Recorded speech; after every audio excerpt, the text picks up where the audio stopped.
What is up, everybody? It's Raven Wolfgar, and this one's going to be a little different because obviously I'm using a webcam.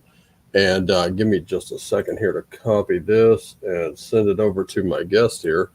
Get my guest involved. All right, so obviously I'm not going to be able to see much of what I'm doing. So if let me just go back over here just real quick. Live chat. All right, so if you're in the live chat, you can go ahead and start posting. But this will be the episode between me and DM Blackwall, who, as soon as he comes up in here, I'll add him, and then we'll get the conversation underway. But I actually talked with him for what must have been about 3 hours one night over the phone, and after about an hour, we would say, okay, yeah, it's time for me to go. It's time for me to, I got this and the other to do, and then we'd go on for another hour, and there we go. We try to wind it down again. We go for another hour. It resulted in me picking up this book that night. So I hope you can read that, The Legend of Sigurd and Gudrun, which, believe it or not, this is J.R.R. Tolkien's annotated version of it, and he does do it in the poetic form, which I thought was really great. And he also adds his notes and his takes on it. Very, very good stuff. Honestly, never read it before, but yeah, really, really cool stuff. And I noticed something when I was talking to him. We were talking about some of the plagues in medieval Europe, and some of those plagues were pretty scary stuff. I mean, when you compare it to today's pandemic, I think the response was a little muddled, if not, and that's at best. So I realized that this guy, DM Blackwall, has a very encyclopedic knowledge of the subject, and I was like, that would make a great podcast. It would make a great episode, so I wanted to bring him to you. And there he is. I'm going to go ahead and bring him in now, and we're going to add him. Blackwall, how you doing, man? I'm doing pretty good. How are you? I cannot complain. I just finished up your intro right as I noticed you were in, because I'm not facing my screen right now. So let's get into this. You and I had about a three and a half hour conversation. Yeah. Every time we tried to wind it down, brand new topic comes up, and we're all over it. For sure. And one of the things that you brought up was medieval Europe and the plagues that they suffered. I thought that was so good of a conversation. It had to be shared because you have an encyclopedic knowledge of this.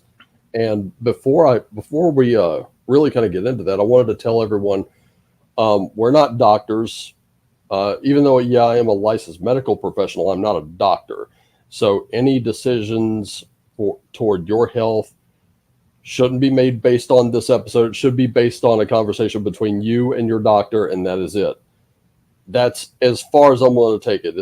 We're gonna hit some pretty. I think we're gonna hit some pretty sensitive subjects with some people. So if you're not ready for this, yeah, you can bail now. I don't think I have the chat up just yet. Let's see.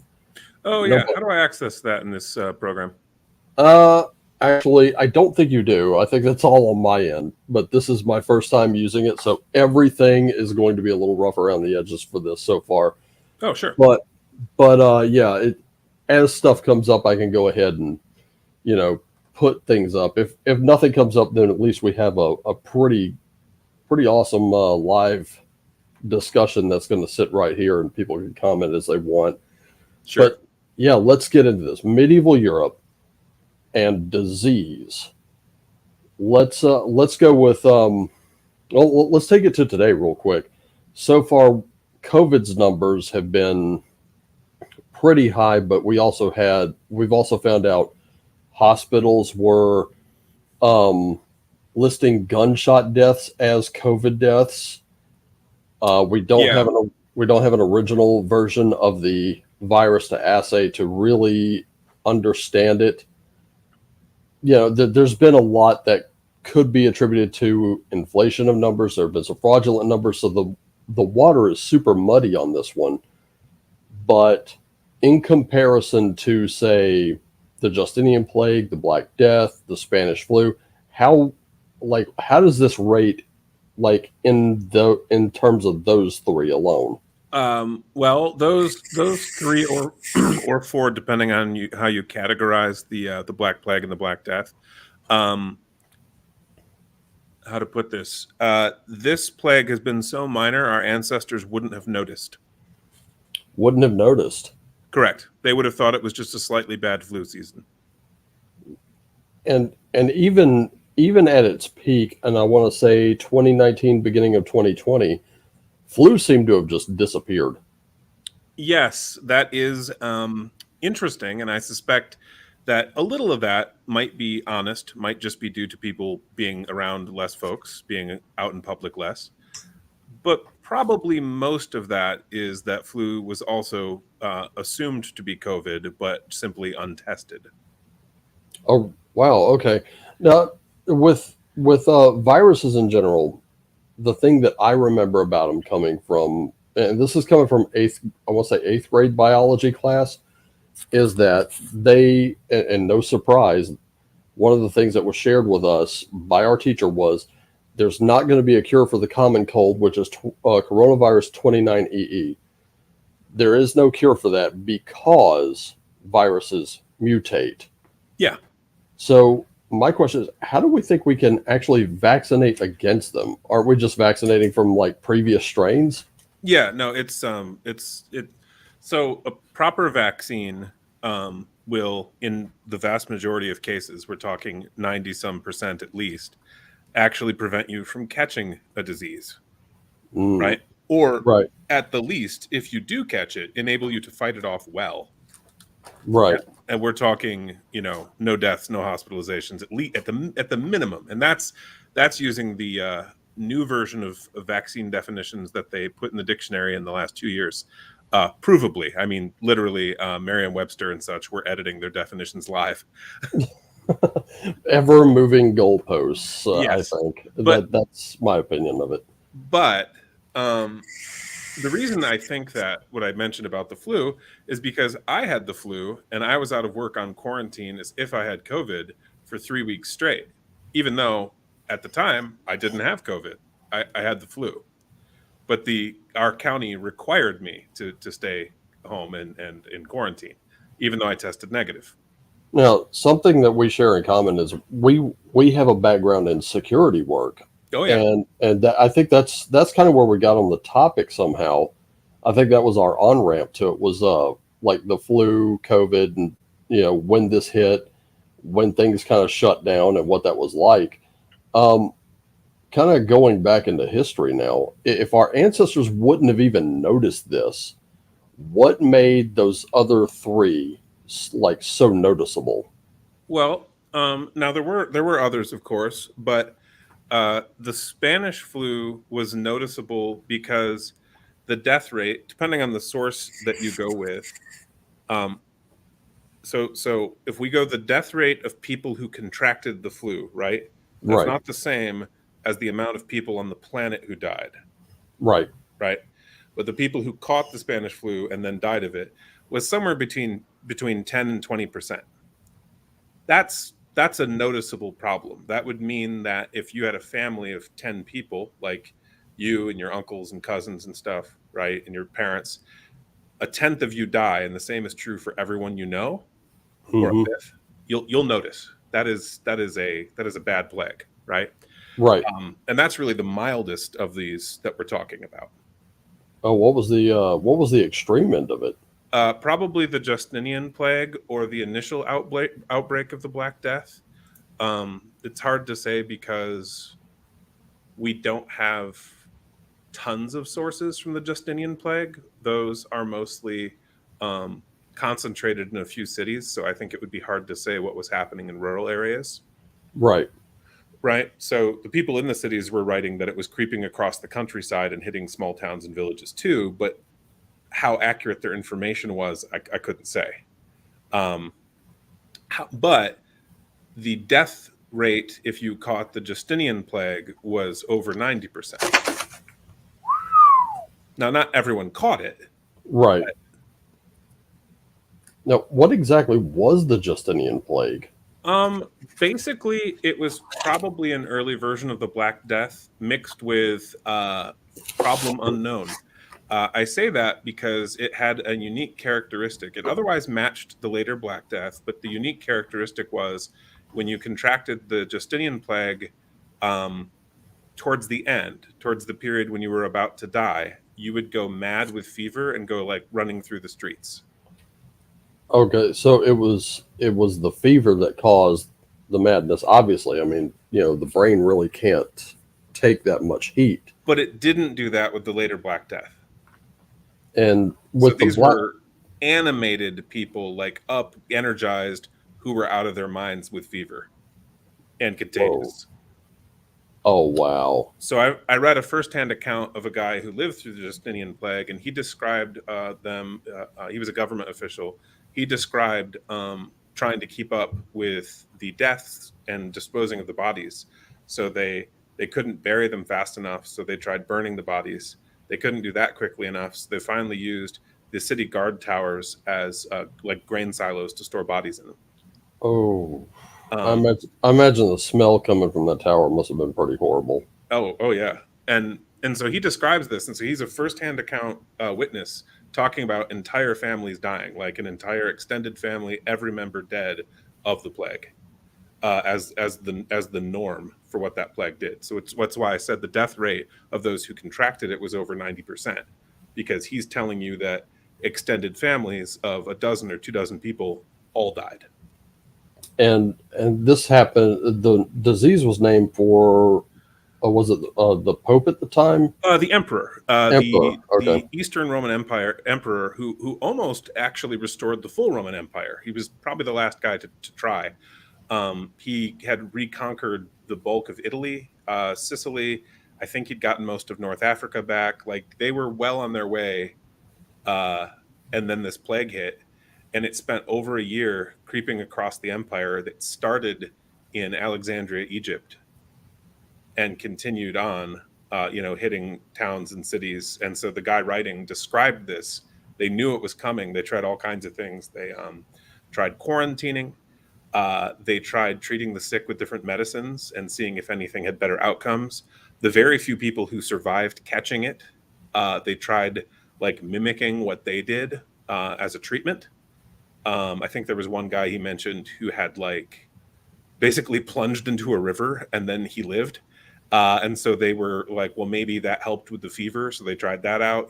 They were approaching this scientifically. They wiped out pests in the city because they thought perhaps rats were carrying it. Hence the term plague rat. Oh, no, that's not why there's the term. But the Justinian plague, they thought that might have been the source. So they killed all the rats they could find. Oh wow. Okay. And so they Now, were approaching this in a very modern scientific way. so they were basically testing hypotheses then, Yeah.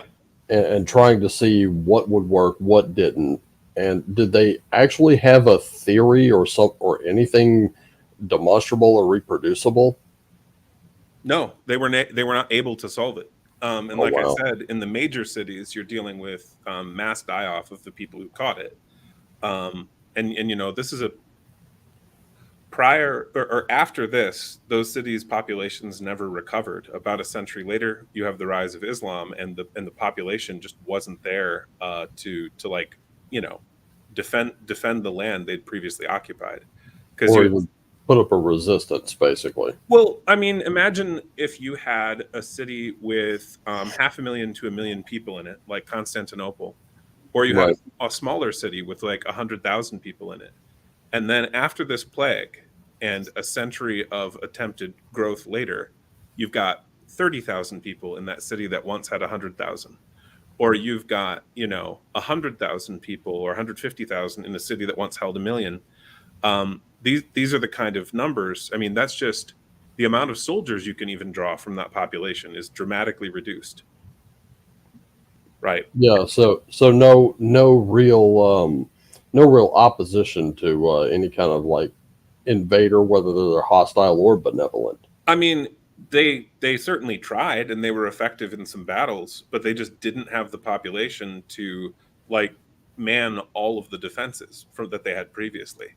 Yeah, they're kind of like stretched too thin and Hmm. overrun pretty easily. Yeah. And what was the point of origin of this plague? Do we know that? What the author I read said was that they thought it came from Alexandria, Egypt, but that he was pretty sure that that wasn't the actual origin point. That was just the origin point within the empire. So within the Roman Empire or the Eastern Roman Empire, that was where it started. But he thought it came from further east. Wow, holy crap! And I mean, just thinking, let's just say that from the point of origin, let's just, for the sake of argument, say that it was right there from Imperial Rome, and it just kind of spontaneously began. Because I think back then we didn't have labs with live viruses in them that could be experimented on. We didn't have proper hermetic seals, like those kinds of rooms back then. Just starting from there, how long was the creep? It was over a year that it went from Alexandria uh, to Constantinople. So that's from Egypt to Turkey today. Oh wow! Oh my goodness! That's only a year. Yeah. I kind of, just because I thought travel would be a little slower because we're talking horse and wagon type of days. That Um. it would have been it would have taken at least maybe like a bare minimum about 3 to 5 years. But we're saying it's only 1 year. Oh yeah. And to be clear, travel during the period of the Roman Empire was much faster than you're thinking. For two reasons. One of which, really the primary reason it doesn't get enough attention, is that the Roman Empire very rarely strayed from navigatable waters, whether it be rivers or streams or the Mediterranean. And so Mm. that meant that they could actually travel much faster via water. So it would only take you during the right season, weather dependent. It might only take you 3 months to get from at the height of the Roman Empire from like Palestine to Rome on a ship. And they also had a pretty good road system, larger than I think any modern highway system. Maybe the US's is bigger. I looked it up a while ago. I'd have to check, but they're comparable in size. Um, and so this meant that soldiers, but also people with wagons and horses and stuff, could move much quicker than they would over just open country with level graded roads and bridges and stuff. Okay, that's kind of where my mind went, was open country leveled roads. I'd completely forgotten about like travel along rivers, lakes, things like that. I completely spaced on that point. But yeah, we're talking like, if you're traveling by boat along a river that will take you from point A to generally a port of point B. Yeah, that could be done fairly quickly. Yeah. Because I think for most of the, if memory serves me correctly, I think even for most of the Viking longboats that set sail from like Scandinavia to the British Isles, it only took them about maybe 3 weeks to get there. Maybe 12 days or something like that at the most, if the winds were in their favor. Right. And also the Vikings weren't using the best sailing ships. They were using good ships, but they weren't designed to utilize the wind as heavily as other styles of ship. So they wouldn't have been as fast as you could go, right? Right. Um, and they also weren't using fully crewed galley style ships either, which could actually rotate crew so they could keep rowing for longer periods of time. The Vikings were ridiculous rowers, and you can tell because of their bones. Uh, Hmm. There's a cemetery in England that was, well, a battle cemetery, so not like with grave markers, but a place where a bunch of Vikings died, and they could tell they were Vikings because they had overdeveloped bones in their upper bodies and underdeveloped bones in their legs. So unlike today, like I see this along Cooper River, which is like just blocks away from me. On any given weekend, I can go out there, especially this time of year. I can see these guys in these really long boats, and they're in rowing competitions. Mm-hmm. So, and I see these types of people like at my gym. They'll be on rowing machines, but they're actually using their legs to push while their arms pull. Mm-hmm. So, and I'm thinking in a boat like that, you're sitting on what is essentially a sort of like a box style bench. This Yep. thing is not built for comfort, by the way, ladies and gentlemen. And they're really just kind of pulling, not evenly, but in kind of one direction, and they keep doing that. If they're seated most of the time, but their upper bodies are active, that's something I can actually that I can understand. But galley ships, you had crews that could rotate out, and it would save energy on this group that just left, and the other group would be expending energy still rowing if the winds weren't favorable. Well, and also on galleys, even if you didn't rotate crew, the sheer number of rowers, a galley, you're dealing with like 300 rowers. That's a lot more force than like 30 to 60 guys on a longship. Mm-hmm. I mean, some longships were bigger, could have more crew, absolutely. But as far as like your ability to project force, the speed you could possibly travel, the Vikings weren't the fastest that you could possibly be for the tech at the time. So with the Vikings, their speed would have been counted in more like shorter burst sprints rather than longer runs. Well, that, and also their ships were quite seaworthy. So I'd rather take a Viking longship in the open sea than most galleys. Um, as far as like storms and that kind of thing. But as far as just I want to get from point A to point B in fairly calm waters, yeah, their ships weren't the very best for that. And you can tell that they knew that because they built other kinds of ships. Right, right. So getting back to the sea travel thing, or this, river, seas, whatever they were using to get from point A to point B, this took less time than just traveling over land, because I know horses need rest. They also need food. Right. You can't drive them forever. As a matter of fact, if I'm not mistaken, horses can go about how many miles per day before they really need to stop and rest here? I don't know, depending on like the breed of horse and like the terrain and a few other factors, but what I've read, it tends to be, again, like there's pretty wide range there, but they can generally go further than humans. So call it um 36 or more miles, depending on the breed and like several factors like how well fed the horse is, how much water is available, that kind of thing. Right. But certainly further than a human. A human, on average, from in the past, modern humans would be screwed. About 24 miles probably in favorable terrain for a human. Much slower if you were like trying to go through a swamp or walk along a beach. Right. So you're talking about, let's say, I know, I think Bob the Builder on his channel, he tried to actually look at I think it was the Dungeons and Dragons Player's Guide, and he tested like how long he could walk, both unladen and laden, and it about whipped him. Yeah. Like the max distance about whipped him, and you're still having to, and we're talking like in a period of about 16 hours, which is that's in great conditions. That's everything going your way. Say about what, 100, maybe about 100 pounds of gear on your back. and then you still have to find a spot to make camp. You still have to get food. You still have to get, 6 to 8 hours of sleep. Then you get up, you have to pack all that back up. Then you have to, make the next 24 miles. If you're talking 24 miles, you're looking at an average of about 2 miles an hour.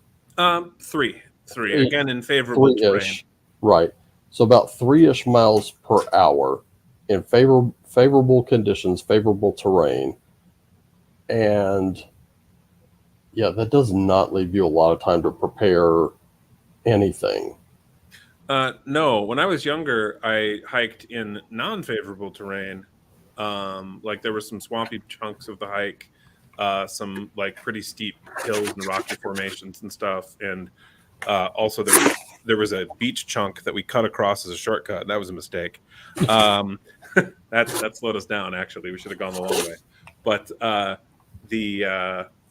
I think the group I was with, which was mostly American high school and college students, we averaged, I think, 9 miles a day. Again, not in favorable terrain. So from, say... And we were carrying all the food and water purification stuff and tents and shelter and whatnot on us. Like we were out without any resupply. Everything we had for the week was on our backs. Oh, wow. And now you take that, compare it to the horse. The horse can go about, you said, what, about 36, 37 miles per day? Yeah, I mean, further, if you want to kill it, you can. Yeah. Okay, so saying we want to keep the horse here. Yeah. We'll say about 26 to about 35 miles per day. That way the horse can rest and eat, get some water. It could, again, depending on the terrain, you could get almost 50 miles out of it without harming the horse. Like for example, what Roman messengers services did is they'd ride a horse from station to station and then swap horses. Right. That way they wouldn't kill the horse, but they could push it further than you would if you just had one horse and kept traveling on that one horse. Yeah, those way stations, I've seen those in a few westerns, but not many. Yeah, the Pony Express in the U.S. Worked on a similar principle. Right. So I was kind of looking at that about how many places actually had those way stations along the roads. I mean, the whole empire, all the major cities to one another, because remember, this is a massive empire that has to get messages back and forth usefully to the far ends. And then also, they're building stuff in not modern factories, but still in production lines. So like if the emperor or a governor wants to order 1,000 helmets for new soldiers, he would be writing like to a specific place and going, hey, I want to order 1,000 helmets. And there would be dedicated craftsmen who'd build them. Right. So on foot, probably about maybe 10 to 24 miles per day. On horseback, about 36 to 50. What are we covering in ships here? Well, if you figure, like, we can actually look up, let me check here.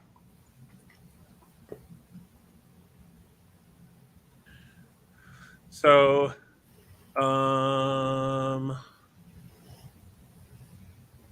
in ideal weather, 17 knots, or loosely speaking, okay, I don't want kilometers. I'm not I'm not a Canadian. Let me see here. There we go. The fastest they could hit would be about 16 miles an hour, but that would be in like super ideal conditions. It looks like an average speed would be closer to like 5 to 10. Okay, so 5 to 10 miles an hour. Give that about like 10 hours. Yeah, you're still getting along a little bit faster than you would overland on horse or via carriage. Right, and that horse isn't like hauling a bunch of stuff. Right. Unless you have like a wagon being pulled behind it. And then the variation, as far as like the Roman era triremes and biremes, you're dealing with 7 to 9 knots under oar. Mm-hmm. And so they could even, and that's not sailing. They also had sails and stuff. So their oar speed was a little bit faster, but didn't have the same max, it looks like. And another source I'm finding indicates possibly a lot faster, depending on a few design choices with the boat. But I got the speed of ancient sailing ships actually by just reading firsthand accounts of people who went sailing during the period. And so, there's a couple accounts that are widely accessible. I bet half of the people in the country or their relatives have a Bible in their homes. Well, you are going to be able to find two firsthand accounts in there of ancient sailing, one of which is when Paul is arrested and going to Rome. And he has to switch ships, actually. So they go to one port, switch to a new ship, get on that ship, sail to multiple other locations, go to a place where they probably should have stayed for the winter because the winds weren't favorable anymore. They decide to chance it. They get shipwrecked, and there's this whole story. But my point is, you actually get the sailing times because they're telling you how quickly they went from one city to the next city. Yeah, okay, that's something I hadn't considered. Now, here's one thing I do want to know when it comes to sailing. Okay, these kinds of ships, they look from the outside, they look colossal. Once you get into them, you find out it's pretty tight quarters. About how quickly did ship crews catch and spread any kind of diseases back then, especially these diseases that we're talking about right now? Well, I think probably as far as the Justinian Plague, it wasn't so much the ship crews, because the plague didn't spread fast enough. If it was just, Phil the sailor caught it in Alexandria and then went to, went to Constantinople and then shared it with other people and died, it would have been in like 3 months, right? Mm-hmm. But I think because the disease caught you so quickly, you were so clearly sick that it couldn't spread that fast, because by the time, like 3 months of sailing later, you were dead. Right. Okay. If you see what I'm saying. So I don't think it could spread that quickly because literally people couldn't travel far enough while they still appeared healthy. Right. So Phil the sailor, would he have even gotten on the boat? I mean, he might have, but then it would have been really apparent that he was quite ill, quite soon into the journey. Mm-hmm. They would never have made it, to the capital, call it 3 months out. They would have been quite probably concerned for their own lives within a matter of a week or two. So do you think they would be tossing Phil overboard into the water? Here's your quarantine. Splash. Or themselves taking ship's boats. Again, we know from ancient accounts that they did include lifeboats of a sort on the ship. They often wouldn't hold like all the passengers, but they would typically hold the crew. So arguably, to quarantine old Phil here, you could just put him on a lifeboat and then drag the lifeboat behind. It could be, yeah. But the point is that there is no way that crew, if that hypothetical scenario had happened, Mm-hmm. would have lived to make it to the capital. Right. So once they caught it, they would have all died before ever reaching their final destination. Yeah. Oh, jeez. That would be sort of like the movie Outbreak comes to mind, where you have that one guy catches I guess they were making a disease to be an analog of Ebola. He's a little under the weather on the plane. The minute he gets off the plane, he passes out and then dies later in the hospital. And then it's just from there, it's truly what the film's title suggests. It's an outbreak, and it's horrible. Mm-hmm. But here is something else that I wanted to just kind of put this out there, um, because I moved up here to the Northeast in 2009, and around that time, swine flu, if I'm not mistaken, was big. Sure. Like, it was all over the news, but there wasn't a single lockdown. Correct me if I'm wrong here. There were more deaths attributed to swine flu than COVID in its first year, and if I recall correctly, there was a vaccine, and it was pulled after 75 people died from it. I don't know about the vaccine for that, mostly because I didn't take, how to phrase this. It is, I think, foolish to panic over relatively minor public health emergencies. Hmm. Um, I had COVID. It almost killed me. Not when I had the flu, but about a year after that. Hmm. I was in the hospital. I was on oxygen for like 2 or 3 months afterwards. Like, yeah, it was pretty bad. But worrying about it wouldn't have changed the outcome at all. And I have seen no evidence that getting vaccinated ahead would have changed that outcome at all either. Yeah, that's one With this thing. specific vaccine, in general, I actually, I'm okay with like the smallpox vaccine. That kills Right. 1 in 50,000 people who get it, but it's worth it. You don't want to get smallpox. Well, even polio, we go. I think we discussed that too. Dr. Jonas Salk finds this very weak strain of polio and experiments with it. Finds out that this very weak strain of polio can be attacked by antibodies Hmm. from the body's immune response, and then anytime a normal strain of polio finds its way into the body, the antibodies are like, buddy, you came to the wrong neighborhood, and the infection is prevented. Any further infection is prevented. Right. But and he released that to the world for free. In comparison, though, like flu vaccines, they only inoculate you against the past. What is it, 5 to 7 strains, if I recall correctly. Um, You have to remember that the flu vaccines are also not, in any traditional sense, a vaccine. They're not. Correct. Yeah. Um, they won't make it so you never get the flu. Uh, they'll try to make it so you won't get a few specific strains for a short period of time, and that's largely a waste. I mean, if you were like 90 and you wanted to extend your life and you were really worried about catching the flu, okay, there might be a reason you might want to try that kind of treatment out. But in general, this isn't. I mean, how can I put this? The flu vaccine specifically has had effectiveness rates below 70%, which is, Hmm. I'll put it this way.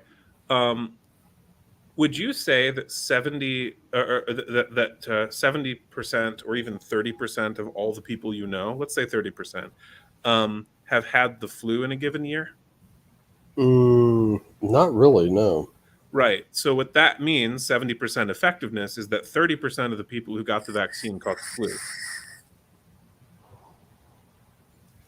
So And now that's not every year. Some years they do better, but that's not that's a pretty leaky vaccine. That's not really helpful, and that isn't so different from the general population. Like, mhm, that's not provably a benefit, right. right? Um, and like right now, I know a bunch of people. There are a bunch in public office, somewhat hilariously, who are getting COVID over and over and over. It sucks that they're getting sick. I don't want that. But Right. mostly these were people who pushed COVID vaccines, who have now had COVID 2, 3, 4 times. In some cases, catching it as quickly as a week or two after they got over the last time. Wow. And during the last administration, when this initially came to market, so many of them were saying, I'm not taking that. It's he's trying to kill us all and things like that. Then once the administration changes, the tune changes as well. I've noticed. Oh yeah, for sure. And now as far as like other plagues though, so when we talk about the Black Death or or the bubonic plague, I would make a differentiation. Some historians do. The Black Death is the first major outbreak of the Black Plague in Europe, right? Mhm. It was different than the later ones, not in symptoms exactly, but in how it spread, Mhm. because it didn't match the migration patterns or seasonal mating cycles of rats. So it So was this time it wasn't. provably not spread by rats. Okay, so this time it wasn't really the rodents. Right, right. So in the case of the Justinian plague, we don't have enough data to know, although probably not because they thought of that and actually tried fixing that problem. Hmm. Um, but in the case of the initial outbreak of the Black Death, we have pretty good evidence that it wasn't rat-borne because no one in the period is writing about rat falls, which we'll get to later. But that's a phenomena that later outbreaks they did write about. Uh, Hmm. and also it spread at a steady rate. I don't remember the rate. It's something like 17 or 21 miles a day, loosely how far a person could walk um, in a day, steadily throughout the year, throughout the like 2 years it was spreading, regardless of the season. Okay, so from Justinian plague here, the symptoms could ramp up to maddening fever. And where you'd be running around. Yeah. Right, because at that point you're having like waking nightmare hallucinations, I imagine, at that point. Yeah. And with the Black Death itself, what were the symptoms of that? Well, it's the same. It's the same as all the other bubonic plague outbreaks, in that you're dealing right with fever, with big, basically like boil-looking things all over your body, Mm, especially concentrated around the lymph nodes. yeah, So like your armpits and that kind of thing, and they would turn, if I recall correctly, black as they, which isn't normal. If you've ever had a boil, that's a bad sign. yeah, that's necrotic there. Yeah, and you'd suffer from high fever and death. It's and I believe they also had breathing problems. I'd have to check on that. But yeah, it's not a good way to go. And by the time you had symptoms, you were already contagious or at the edge of it. And so once you got sick, like people, we have stories, and you don't even need to read those. You can just think about it. You suddenly noticed you've got the symptoms of the Black Death. What do you do? Do you go home and tell your family? Because just by doing that, you could kill them. Yeah, Do you, yeah, or worse, do you abandon your children? Or if one of them shows symptoms but you aren't, do you leave? yeah. Right? That's Because a that's a bad situation to be in. the initial outbreak of the Black Death, again, of the people who caught it, not of the total population, Right, of the people who caught it, killed something like 70 to 90% of everyone who caught it. Um, Possibly higher, because we do have stories of whole villages dying. So a village, right, is typically call it 100 to 350, 450 people. If the whole village dies, literally, that's a very high percentage rate, or just that village didn't was unlucky. right. Yeah, it's like pretty much rolling a crit fail when that plague sweeps through. Right, or it was No that saving throws. right. So the Justinian plague, 90 to 99%. The Black Death somewhere between probably 70 and 90%. Um, if you caught it, again, some areas weren't affected. Um, some because of, I don't know, miracle and act of grace, where it just didn't spread. In other cases, because of human action. Uh, Right. where like we do have stories of later outbreaks in northern Italy of the bubonic plague. So here I'm differentiating that from the Black Death in that it did match the later ones, the seasonal migration patterns of rats, Hmm. and over time, over generations, became marginally less lethal.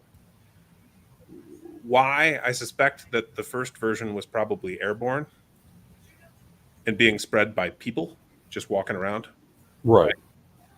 Whereas when you're dealing with it potentially being spread by like lice on the backs of or lice and fleas on the backs of rats, that idea, um, you have to be in proximity to rats to catch it. Right. So you're limited by them, and also you can see that their migration patterns, like when the rats were breeding and expanding in numbers, you had expansions in the plague, and then you'd have it drop off, like when it was really cold out or that kind of thing. And this would go right into the rat fall. Am I correct? Yeah. So rat falls.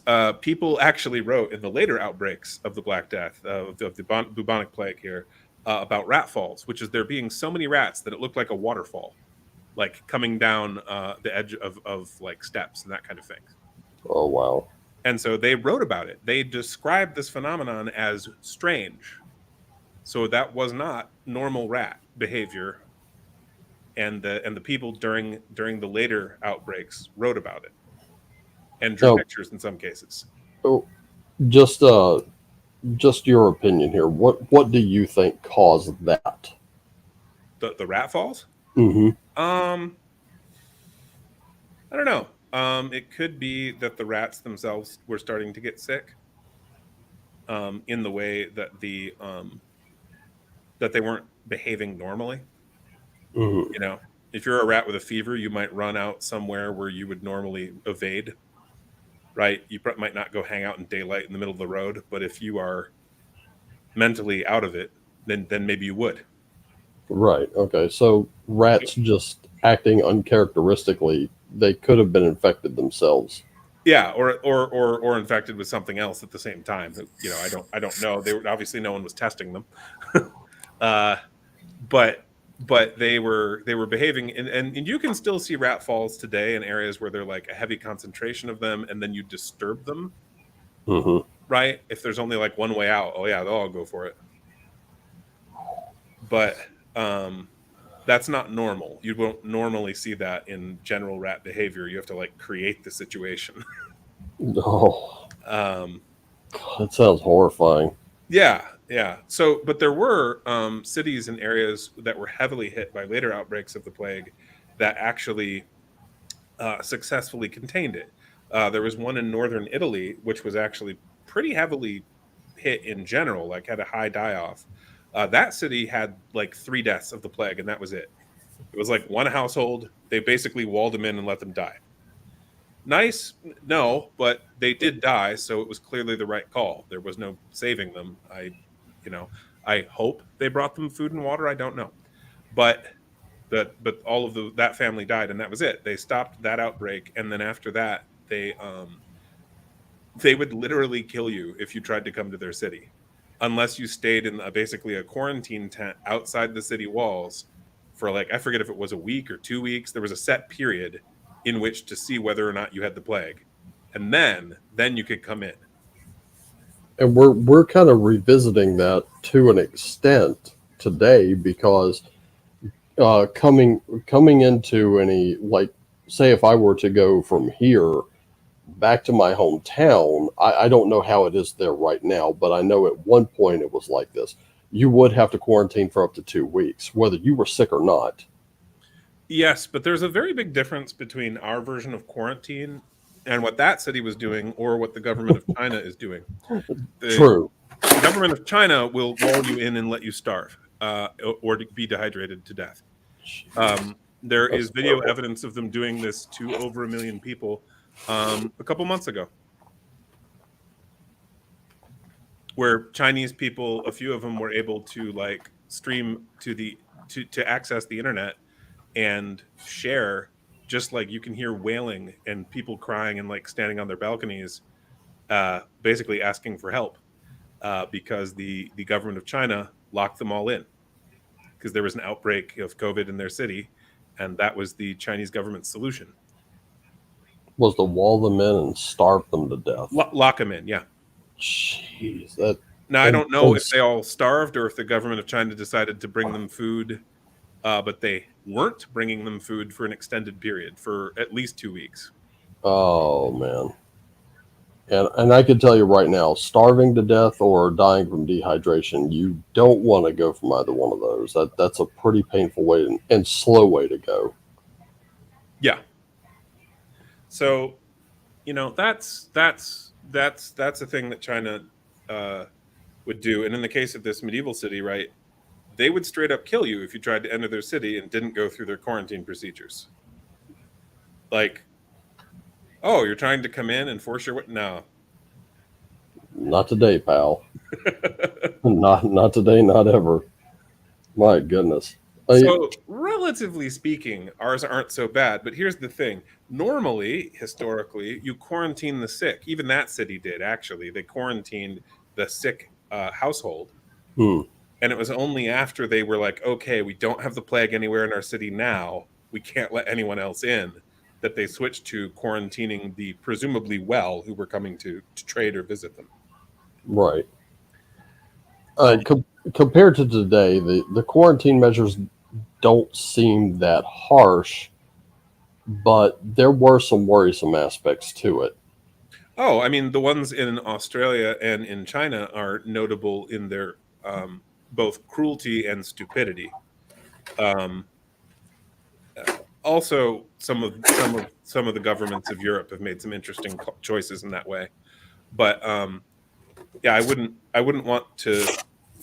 wouldn't want to live in Australia, given some of the videos I've seen there of both both police going to people's homes and of people being rounded up and kept in quarantine camps for extended periods, long past when they could possibly have COVID.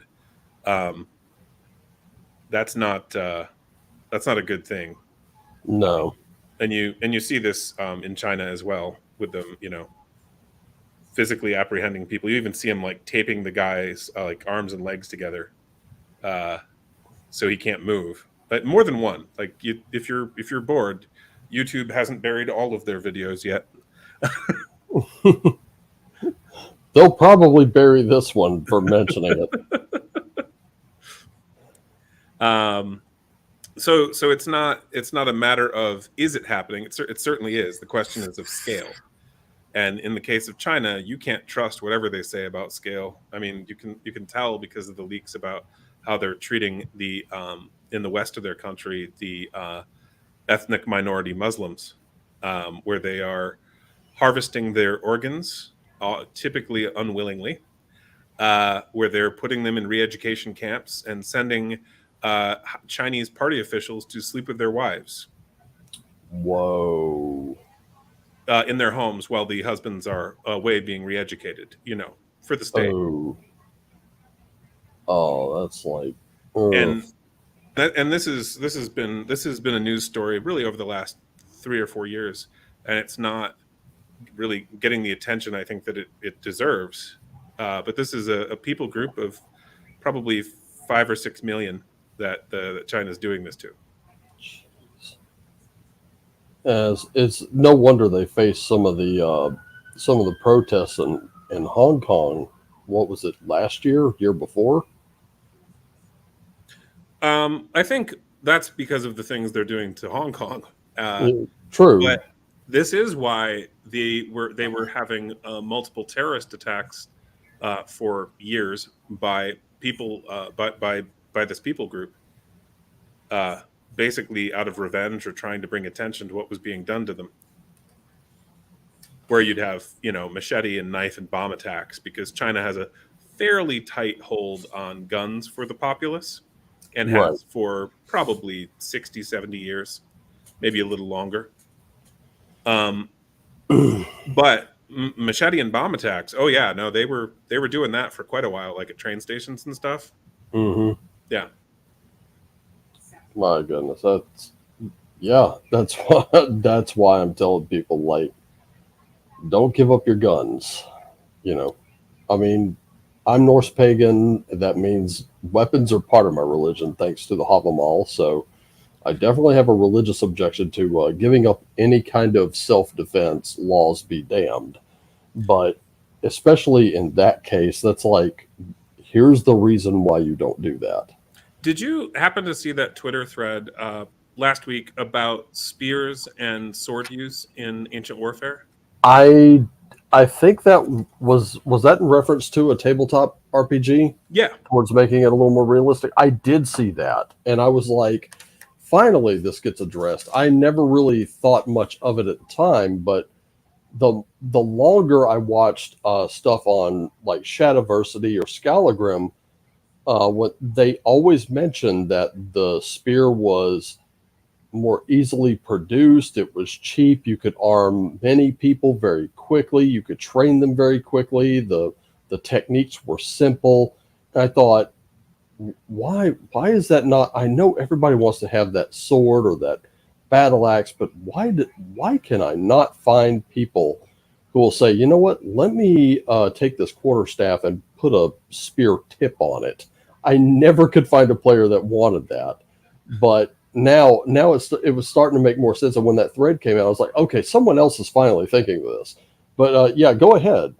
Well, because I was talking about that with some of the guys who are interested in history, and there was a period where the spear was the primary weapon of war, where actually like the champions or the elite troops would be armed with spears, right? Mm, So this is like classic Greece, or this is when the Philistines were a fairly ascendant power, or the same is true to an extent of like the Assyrian Empire, right? So this is a period in which spears are going to typically be made of bronze, the spearheads. right. Right? Well, the same is true of swords. Bronze makes swords, but not like the best swords in terms of like the apex of capabilities.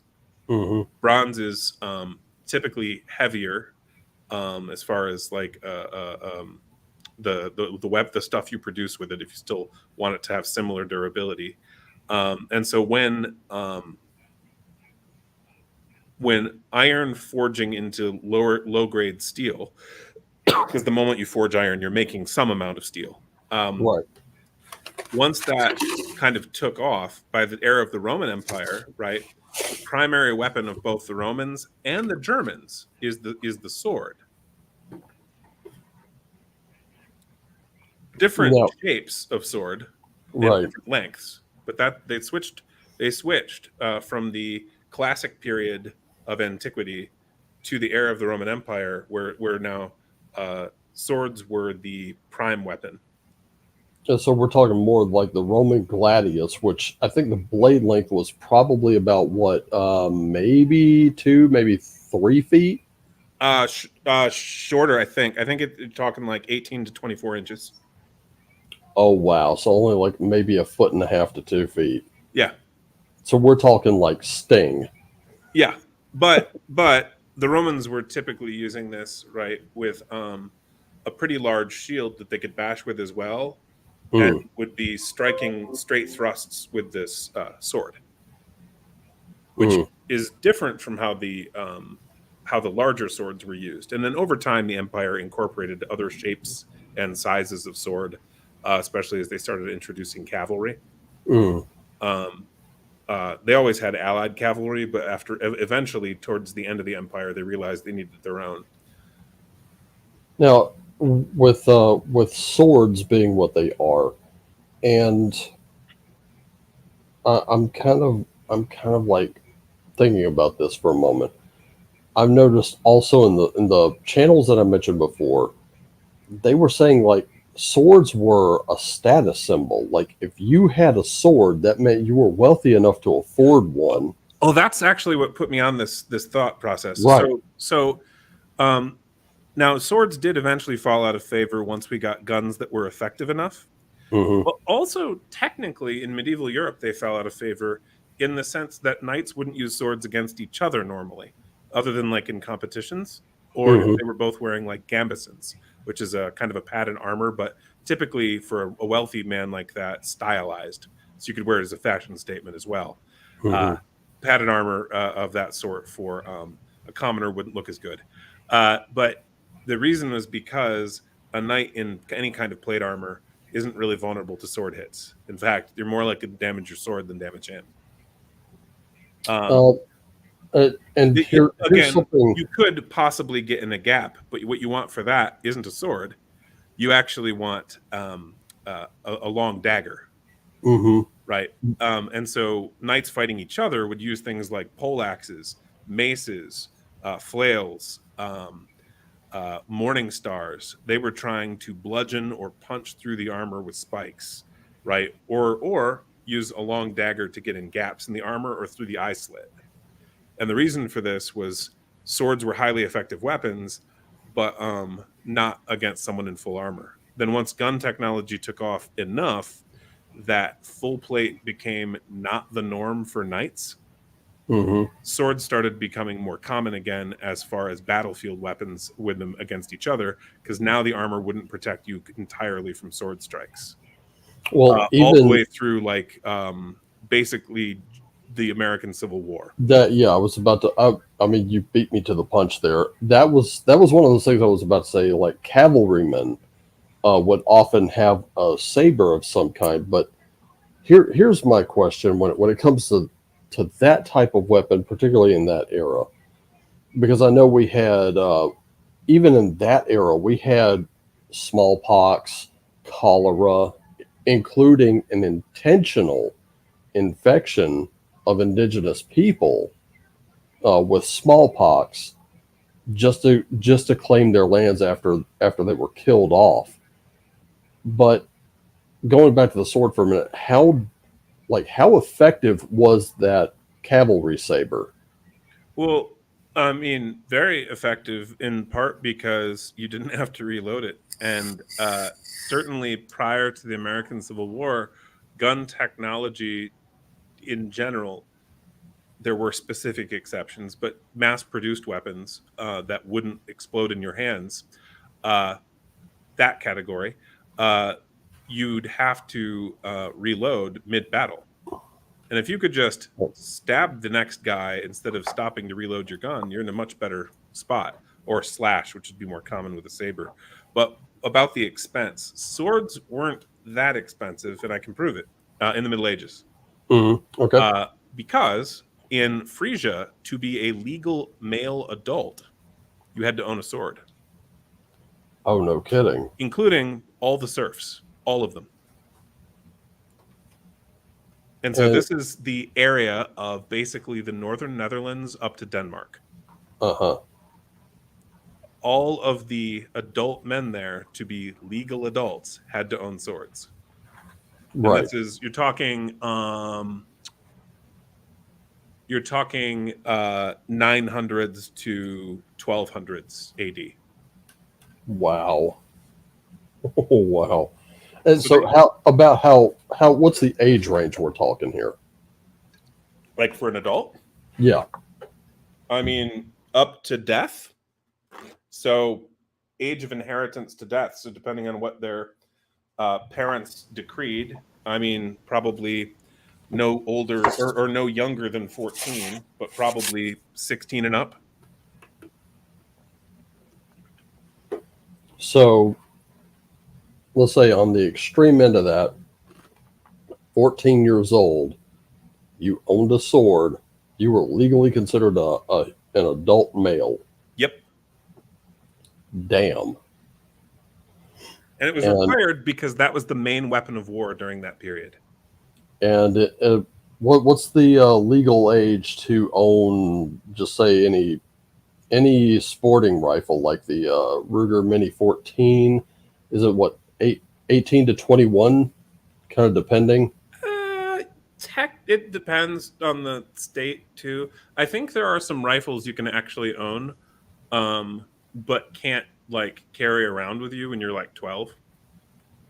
Right, right, yeah. Like I In know. some states you can. Like the laws vary on that quite a bit across the country. Hmm. Like I know of 8-year-olds who own guns, 8 to 12-year-olds. Right, same. So, but my little brother bought a gun years ago that he couldn't legally buy ammunition for. He could buy the gun, he was old enough for that, but it used pistol ammunition even though it was a rifle. And because he wasn't 21, he wasn't allowed to buy the pistol ammunition. Oh, okay. I was kind So of like, what? so it was very silly. So other people had to buy ammunition for him for a gun he could legally own, fire, carry around, etc. He just wasn't legally allowed to buy the ammunition. Oh my goodness. Yeah, that's bureaucracy and red tape if ever I've seen it. Yeah. Somebody had a do nothing job and they did something when they probably shouldn't have. Yeah. So now, okay, at that point in time, going back to these Frisians at the time who, 14 to 16 years old, became a legal adult male. Right, at the young end, right? That's your by Yeah. the simple act of purchasing a sword. That didn't require training. It didn't require anything else, just the mere purchase and ownership of this. And we're including the serfs. Oh yeah, because you have to during this period, Frisia was intermittently independent. So they did not have nobles over them. They had like local headmen and that kind of thing. But this was a independent, largely Germanic tribe who repeatedly fought off people who took over their land for an extended period before finally succumbing to being kind of permanently conquered at one point. And so they required you to have these weapons because you had to be ready to show up. Essentially, they wouldn't have used this term, of course, but as militia. It was expected that all the adult men be able to fight and own the weapons to do it. And that was why they were required to own swords. So even then, bearing arms was a particularly individual kind of a thing, not a collective kind of thing. Right, and it was required by their society. You have to, not you should or you may. Right. It was required for common defense. Yeah. That's wild. See, there's something I had no idea even existed. Now I want to say this. When going back to like this medieval type quarantine, these would be the types of people who own swords. They would be there'd be some of them standing guard at the village or city walls in case someone new showed up, and they could say, whoa, stop right there. You pitch a tent out out that way, about like 200 yards out, sit there for about 14 days, and when we're satisfied that you're not sick, we'll let you in. Yeah, and of course, this specific example that I had read about, you're dealing with a walled city in northern Italy where there's a major plague outbreak already, wiping out a lot of the cities around them. Wiping out villages, severely damaging the population in cities. It wasn't typically wiping out whole cities. Villages, though, yeah.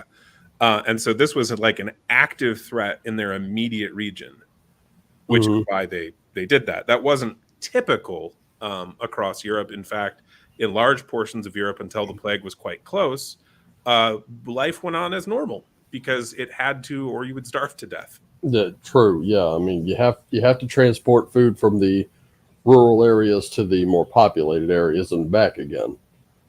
Yeah. Now, well, here's a good question. Since we're kind of like just sitting in the history a little bit. Fresh produce, harvested in the fields, gathered, and then, sort of like exported from the farm, imported into the cities. About what was the shelf life on something like that? Well, that depends on the item, of course. I mean, right. Any kind of loosely speaking, any kind of fruit, you'll have to take an effort to preserve. It's not going to last long. Exactly. But in like a cold cellar, so we're talking like a root cellar or an area dug for it. We're not talking about the high-tech stuff that the Byzantines did. because then they could have kept fruit fresh if they were really, really bored. But that's because the Byzantines, this is Eastern Roman Empire after, really after Justinian. They had these basically houses. I think they were called frigidoriums, and basically they filled them with ice, and they specifically designed the structure to keep the ice as intact as possible throughout the year. And so, in effect, they built refrigeration off natural ice and these really big kind of angular dome buildings. Oh, wow. But ignoring their technology, because that was probably mostly for the wealthy, granted, Right. ignoring that, you can keep, turnips or root vegetables of various kinds for a pretty long time in a cool environment, without too much trouble. You can keep grain for longer, as long as you have some way to seal it out from like rats or mice getting into it or other pests. And then also people would, make stuff like cured meats, like ham and that sort of thing that can keep uh, thanks to salt and cold for long periods. And they would do the same thing, with cheeses and different things. So you could certainly have food that would last for a year or more. You just might have a more boring diet than you'd prefer. Very true. Yeah. So even with this, like we're talking like, and the reason I'm bringing kind of all this, or I'm asking these questions about all these many things, is because they do all come back to one thing. Whether you have soldiers on the move, on patrol, farmers moving food, seafarers moving goods by river or by sea, um, other people moving over land, there's still travel involved. And when disease is a factor in this equation, it moves with those migration patterns. Yeah. And you said the just kind of going back to a previous point, you said it would take about, what was it, maybe a year for it to really reach a decent distance, saying from like Egypt to, what was it, Turkey at the time? Yeah. Well, it became Turkey now. Yeah. Right. So Constantinople. Yeah. Yeah. So, and then from Constantinople to say, let's say mainland Europe. So Italy, Portugal, Spain, Germany, France, so on and so forth. About how long would that take? Well, a similar amount of time, because you're using the same means of conveyance, which is basically, I mean, not the Justinian plague, and we don't have great sources I'm aware of in Western Europe for it. Mm-hmm. Some, but we're talking, we want firsthand accounts of people who actually saw the plague and survived it. Right. That's what you want, and ideally, people in a position to know what was being done about it, right? And not just Right. random dude out in the country who's a hermit or something. uh, but for the Black Death, yeah, it was creeping across the countryside. If I recall correctly, it's something like 17 to 21 miles an hour, and it just or not an hour per day, 17 to 21 miles per day, and it just kind of kept that rate, which is about the speed of a person walking. Right. Which is why that and it lacking matching seasonal migration patterns of animals, pests, right, Mm. is why, um, and of course some other descriptions, is why I think that one was probably airborne by people, by sick people coughing and moving along. Right. And, and what was the survivability rate of, let's say, I know right now the survivability rate of COVID is something like 99.9997%. Well, we can work it out. I mean, because the government of Michigan's actually done a pretty good job of tracking that accurately. Um, and you can tell, like you can check their data, and it's really easy. All you have to do is on average, a human of our age, let's ignore 15-year-olds for a second, probably knows about 200 people. I mean, Right. like where you know their names and you'd be aware if they died. This and you're in somewhat regular contact with them. Right. Okay. Well, the same is true for all of them. Mm-hmm. So all you have to do is literally write out your list of 200 people, contact each of them, and say, "Hey, has anyone you know directly died of COVID?" Mm-hmm. And obviously check if they did. Once you finish your very short survey, right, of your friends Right. and neighbors and such, you will have just surveyed 40,000 people, Wow. right? Because that's 200 times 200. Right. And so if you do that, you can actually check the state's data very, very easily. Mm-hmm. Um, and so you'll find that the survival rates, depending on age and region to a degree, but like just broadly across the population, are about 1 in 10,000 that you die, and everybody Oh, else wow. lives. And we're not talking comorbidities. We're talking Total death. directly dead from this disease. Yeah. Okay. Yeah. So Whereas tuberculosis kills tons more people than that every year. yeah. Well, and also again, we're looking at of the people who catch it, who dies. Mm-hmm. Not of the total population who dies. That's obviously going to mess with your numbers. Mm-hmm. So, of the people who catch COVID, how many of them die? About 1 in 10,000. Now, much higher percentages if you are much older or have a bunch of comorbidities, and much lower percentages if you're like a 15-year-old kid. Right. Or But even in toddlers, infants, and just children under the age of 13.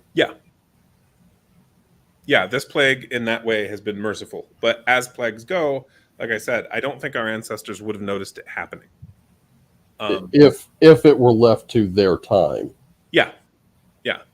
And they certainly wouldn't have panicked about it because they observably did not panic about similar levels of disease. They did panic occasionally about things like the Black Plague, or more recently the Spanish flu, Mm-hmm. right? But these are far more lethal. Right. So with that, there's a reason to get a little overly cautious there. Potentially, but also again, if you think about 200 people, right, and each of them know about 200, if you apply that idea to the past, Mm-hmm. that would mean that if you have a disease that say half the population catches Mm-hmm. and 20% of them die, Right. that means that 1 out of 10 people just died. Mm. You'll notice that. Yeah. But 1 in 10,000, that's like you might hear of like your aunt's nephew on the other side dying or something of, the flu, because they wouldn't have known the difference. Right. Well, I mean, that sucks. You're going to probably be sad. You're probably going to go to a funeral, but that's no reason to panic. Right. Yeah. And so that's I think the kind of sharp difference of immediate, oh, a bunch of people I actually know are actually getting sick and dying of this thing, versus maybe one distant relative and a distant friend who died of diseases that are just kind of common and around. Mm-hmm. Right? Like, it would suck, but if you knew 2 people in the same year who died of a heart attack and they were both over 50, it probably wouldn't shock you. Yeah. Yeah. But if 10% of the people you knew died of heart attacks, oh no, that would get your attention. Yeah. Now, just to kind of put a little perspective on this, I happen to know a couple people who died of heart attacks within the last year, That doesn't and surprise me. They were over 50. Um, I could tell you they didn't really take care of themselves. And um, one of them had suffered a heart attack previously, and the heart attack that killed him in his car, Oh, killed wow. him while he was sitting in his car. And it was someone else who noticed him kind of slump down in his in the driver's seat, and yeah, it was a pretty bad deal. I was shocked to hear it was who, I was like, don't let it. I was sitting there thinking about it. I was like, don't let it be this guy. Don't let it be this guy. And it was Yeah. him. And I was like, oh. That happened to a So, former coworker of mine. Same deal. Died in a car. I think just before his work shift, some years ago. And then we also had that, like, with someone staying in a hotel where we had to go check on him, and yep, dead, heart attack. As it turned oh out. And this thing happens, so that's not surprising, right? no, And no, it's not so surprising at all. and so if something like COVID existed, but all it did was like double the number of heart attacks or something, you'd only be like, wow, that was a crappy year. You wouldn't probably go, oh no, there's this new disease, unless someone told you. Hmm. Yeah.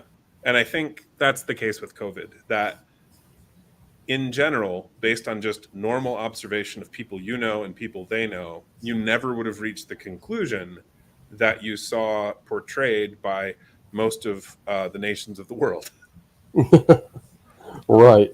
And now we've got this new one on the horizon, monkeypox. Okay, so if you don't want to catch monkeypox, don't go to orgies. Definitely. That's my health advice. Also, just generally don't go to orgies. So, yes. Let's not engage in the eyes wide shut kind of Bohemian Grove style. Let's get it Yeah. on Barry White kind of thing. Now, as I understand it, this isn't just sexually transmitted. It can be passed from Yes, person to person. but it is specifically through fluid contact, typically. Okay. I don't mean like sexual exchange, but I mean literally like the boils or the pus, Mm-hmm. that Yeah. fluid. So you could catch it, for example, by changing bed sheets of someone who is sick, Okay. Yeah. right? That could happen. Mm-hmm.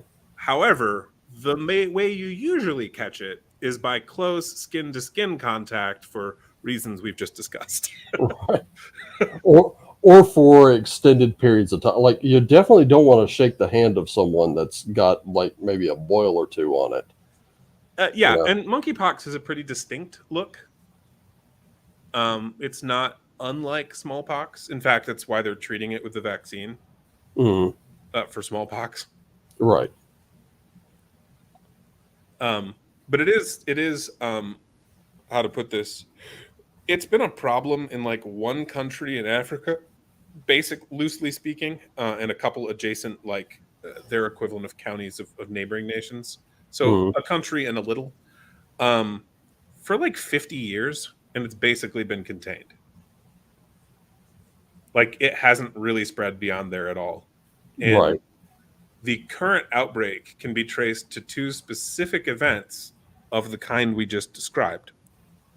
Uh, one of which happened in Spain, and I think the other was like Belgium or something, where there were a bunch of guys who got together and did things they probably shouldn't have and went and spread this to other folks. Oh, that's lovely. That's a Yeah. lovely thought. Sex, it can kill you. Oh, it's not very lethal. I mean, it's lethal-ish, but it's not like actual smallpox or anything. Okay, so like at its utmost here, what could monkeypox do? Let's say at its most destructive. 5% kill rate, worst case scenario. That's like Yeah. no medical treatment, no one's helping you at all. You don't bother with Western medicine because you don't believe in it. Hmm. Maybe 5% kill rate. Okay, and on the milder end. Literally no one in the US has died of it, as far as I'm aware, ever. So look, it looks like Europe particularly the World Health Organization here is trying to kick up another scare. Probably. I mean, Probably. they did just get a bunch of nations to agree to give them more authority over their internal affairs than previously was the case, Oh my goodness. which does not surprise me. Not at all. Jeez. We're talking like a month or two ago, like quite recently. Right. So, like, definitely, in terms of the mythological creatures we all like to kind of play with, definitely, if you, definitely a bad time to be a vampire. Let me tell you, because if your victims aren't drugged or diseased, well, then you found a unicorn, and you need to keep that one alive for a while. Hey, I hate to bother you, but could you be a willing donor for about a couple millennia? Need you to live. No. I don't want to turn you. That would be counterproductive. I mean, Deacon Frost is like really rethinking his strategy of becoming La Magra at this point. Yeah. No, it's but the short version is yes, you could theoretically catch monkeypox in another way. But that's quite rare. So rare, in fact, that I hope that the 2 children who recently caught monkeypox, I sincerely hope that the relevant government officials carefully investigates how that happened. Yeah. Because there's no way a toddler and a baby should be catching that unless I guess their parents have it right now and had to change them or something. Mm-hmm. Either that or the parents caught it and then had to transmit it to them. Right. So that could come through like normal care. But short of that, if their parents don't have it, and maybe even then, there probably should be an investigation because there's mostly one way you catch that. Mostly. Yeah. And it's not something that any children should be engaged in. So with that particular case, also, if I were sick with something like that, I'd like have my parents take care of my kid for the few weeks it took me to get over monkeypox. So it only takes a few weeks to get over this. Yeah, I mean, if you have good treatment and stuff, maybe a little longer if your immune system is shot or something. But yeah, rather than risk it kids. True, and I mean, this isn't bubonic plague or Black Death here. No. Yeah. But it's fairly debilitating. Like you'll be down with a fever and stuff. Like you won't feel good. So a good self-quarantine, really take care of yourself, really, keep the fluid intake coming. Yeah, and like having like a spouse or other person coming to like make sure that you have food and change out your sheets with proper safety gear because otherwise they'll catch it. True. Yeah. So plastic bag the sheets. Yeah. Glove the hands, possibly even cover the rest of you just to be on the safe side. Yeah, but it's not like a hard thing to avoid catching if you try. Right. Okay. Like it's current transmission method. That obviously that could change, but its current transmission method is actually behaviorally based, which means you can actually do stuff to make sure you never catch it. Which is not the case for COVID. Right. You can do all the things that the government tells you to do, and guess what? You still catch it. Yeah. Here's my question. Any idea how many of the homeless were vaccinated? The homeless people I encountered pretty regularly, the bulk of them were not vaccinated. But that's just the ones I talked to, which let's say probably close to 1,000 over the course of the quarantine. Okay. And out of obviously that, I didn't ask every single one, but true. And how many of them ever masked up or put one of those face shields on or anything like that? A large number of them, but in ways that were silly. When your mask is dirtier than the floor, yeah, I suspect it's not preventing you from catching much. It's probably going to do more harm to you than good. Yeah. And one of my first COVID exposures was from some homeless guys, one of whom was on the ground having trouble breathing, and it turned out he probably had COVID. Oh, wow. So I stood by until we got EMS there to make sure he didn't quit breathing, because he was struggling pretty bad. And then when they got there, they weren't wearing masks. They came in the closed room where this guy was at. I'm like, well, I stopped him at the door. I'm like, hold on. He's got breathing problems. He thinks he has COVID. You probably should put on your safety gear. Maybe, yeah. And they're like, oh, yeah. Might be a good idea. Maybe. I'm like, that ship's already sailed for me. I got exposed or not. It's already happened. But I seem to remember this was because I didn't know he was having that problem. I literally walked into him. What year was this? It was about I think it was 2007, 2008, somewhere in there. There was a browser-based game where you could infect one area of the world with your customized virus, and then you could set the pattern of infection, and the object was for it to remain, the detection to remain low as possible, but the transmission to be as high and to spread as far and as quickly as it could. I remember there was one I created. It took everything except Madagascar. Madagascar survived just about everything I threw at the planet.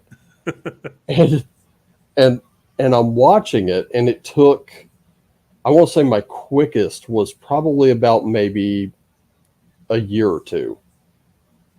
And I had decimated a good portion of the planet's population. Mm-hmm. But Madagascar just kept giving me nature's middle finger. It would not take this virus at all. And I'm thinking, it frustrated me because I was like, how do I get Madagascar? Even if I just got there, that's all I'm looking for. I just need to get Madagascar, but I can never get there. Everything travel to and from shut down before I could ever get Madagascar. It was kind of crazy. I thought it was just an interesting thing to bring up because we're gamers. We game. It's what we do. Now it might have been a programming error, where they made certain assumptions that probably aren't true about the nation of Madagascar, but it might be that they were following a specific behavior from the past. I played a game years ago called Superpower, I think, and it was actually based off fairly accurate data of all the standing militaries in the world from 1997.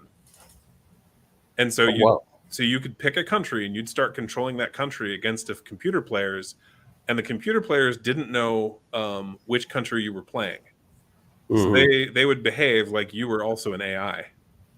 And so depending on what your choices were, you could kind of fly under the radar and just kind of watch geopolitics develop, or you could really get everybody focused on you.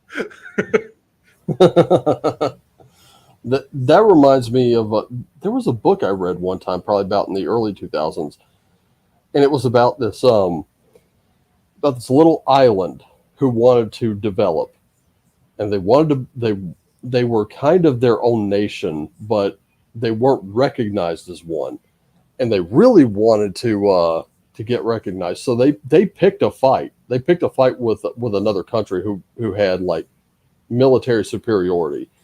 They got their butts kicked, and then they demanded that everything be rebuilt by that country, and it was granted. Before too long, they became enough of a geopolitical power to gain nation status, and that war was their key to doing it.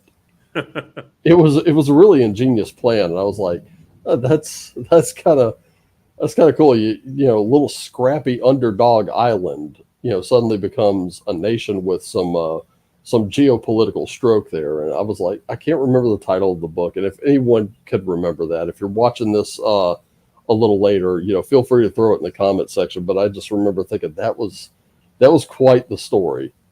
And I don't want to give away anymore because it was so good. I need to get another copy of that book if I can ever remember the title.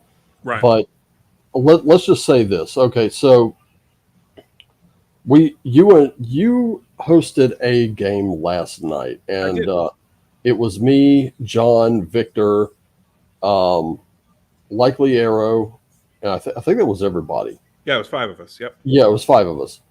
We really had a great time playing. I think Horde Wars, was it? Yeah. Yes.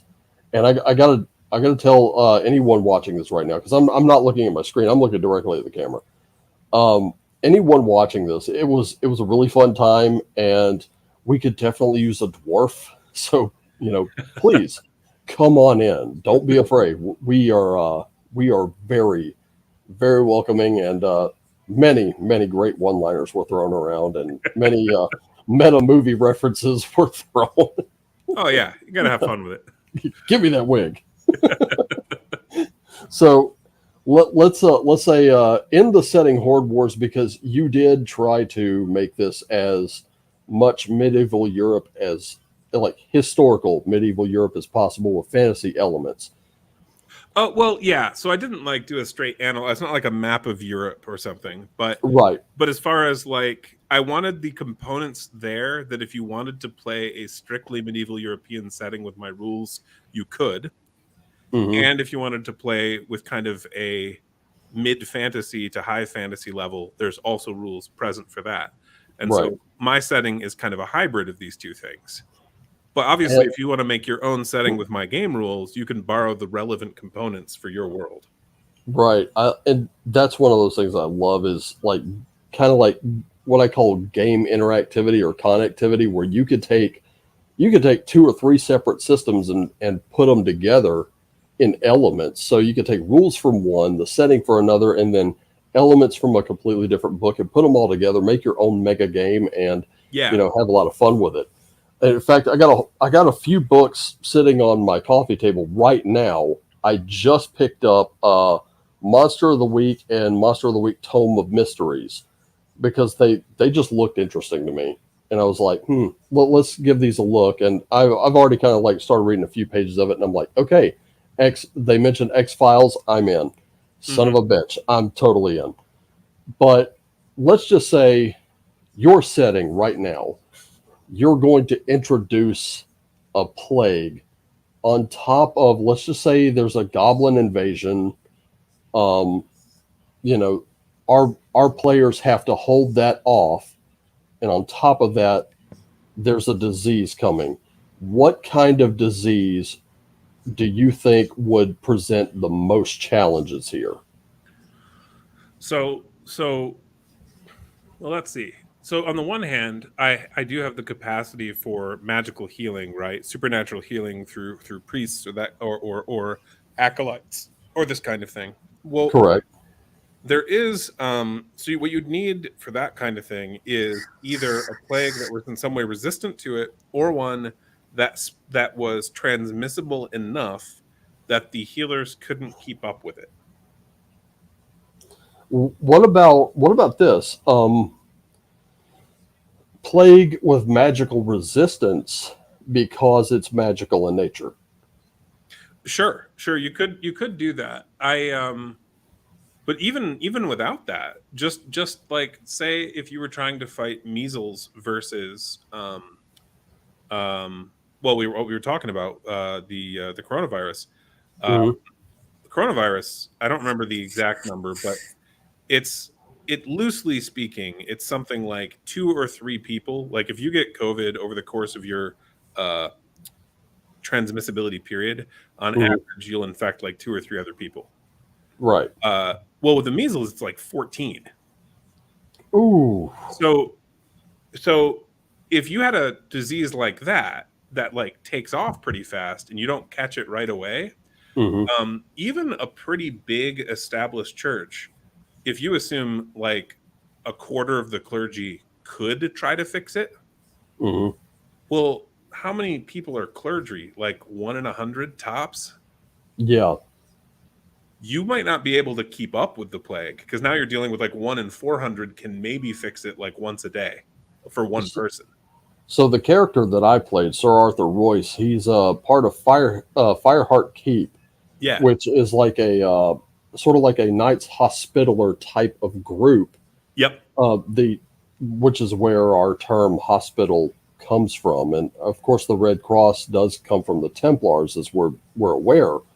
So when you have even just the knights, if they have some kind of medical training, Sure. in my case, I have some pharmaceutical training. So if you need if you need a liquid antibiotic, I'm going to be able to tell how many milliliters of water to put with that powder and how long to shake it before it to make that suspension for you. So you could say modern day sorcerer.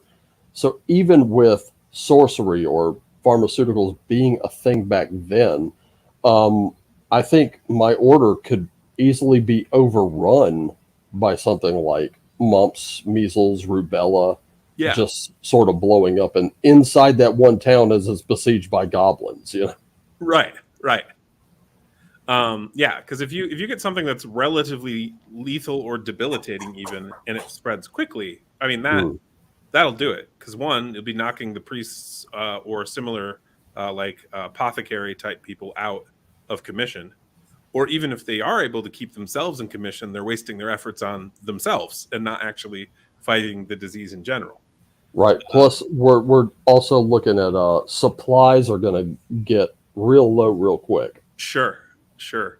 I was Your actually herbs working. and things are gonna go out the window real quick. You can't grow them fast enough. Yeah, I was actually working on the supply rate for the local apothecary in the town that you Hmm. guys are in. And so her supply rate, she's basically got per month, she can supply 2d4 healing potions, 1d4 miscellaneous other potions, and 1d4 miscellaneous vials. Vials are the ones that you can throw, like holy water Right. or like alchemist fire, that kind of thing. Hmm. But that's it. That's her supply she can provide you with in a month. And that's in a month. Yeah, And when we say D4, ladies and gentlemen, we're talking about pyramid shaped dice. yeah, with So, 4 sides. Yep. and the highest you can roll is 4. So, if she could supply 1D4 healing potions, you roll a 2. She's only giving you 2 healing potions a month. Well, 2d4 for those, and Or then a two d4 D for the four. I'm others. sorry. Yeah, yeah. So if you roll a 1 and a 1, if you snake eye that thing, Yep. it's not good for you. She's not producing very quickly. Now, if you luck out, with Lady Luck's just blowing on the bones good that day, you could get up to 8. Right. So yeah, that's a good month for her. But let me tell you, when you have a walled village of how many people? Well over 100. So call it call it 150. Okay, so about 150 people, only 8 healing potions a month. Even if you were to just give every member of the party, which was 4 of us, Yeah. five if we can get a dwarf, uh, let's just say 5 of us, because for the sake of argument, we got the dwarf. 5 Yeah. of us. That means there's 3 more to go around between 150 people. Yeah. There's going to be a riot. Yeah. And so the only other point of supply is the every D4 weeks a traveling merchant comes to town. And so whatever he's got in his wagon. And we're talking about a city besieged by goblins. Yeah. You're not going to see many merchants come through there. And the goblins aren't even the main threat. The main threat's from across the border, which is the Dracaran dragon worshippers, Oh boy. which the keep is oriented towards. So to get to the village, you have to go past the keep, Right. right? So that hopefully the keep will protect the town in that way. Um, but yeah,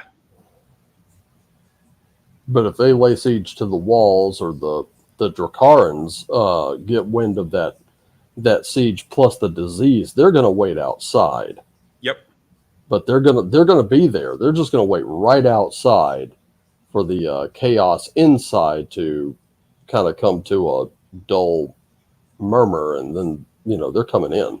yeah. And I'm trying to think in the area that other than if there were some like traveling priests or acolytes as part of like a given group of crusaders or something. The only other healer in the town is is the guy in the stone chapel. And so there is a priest who can heal like once a day, one person.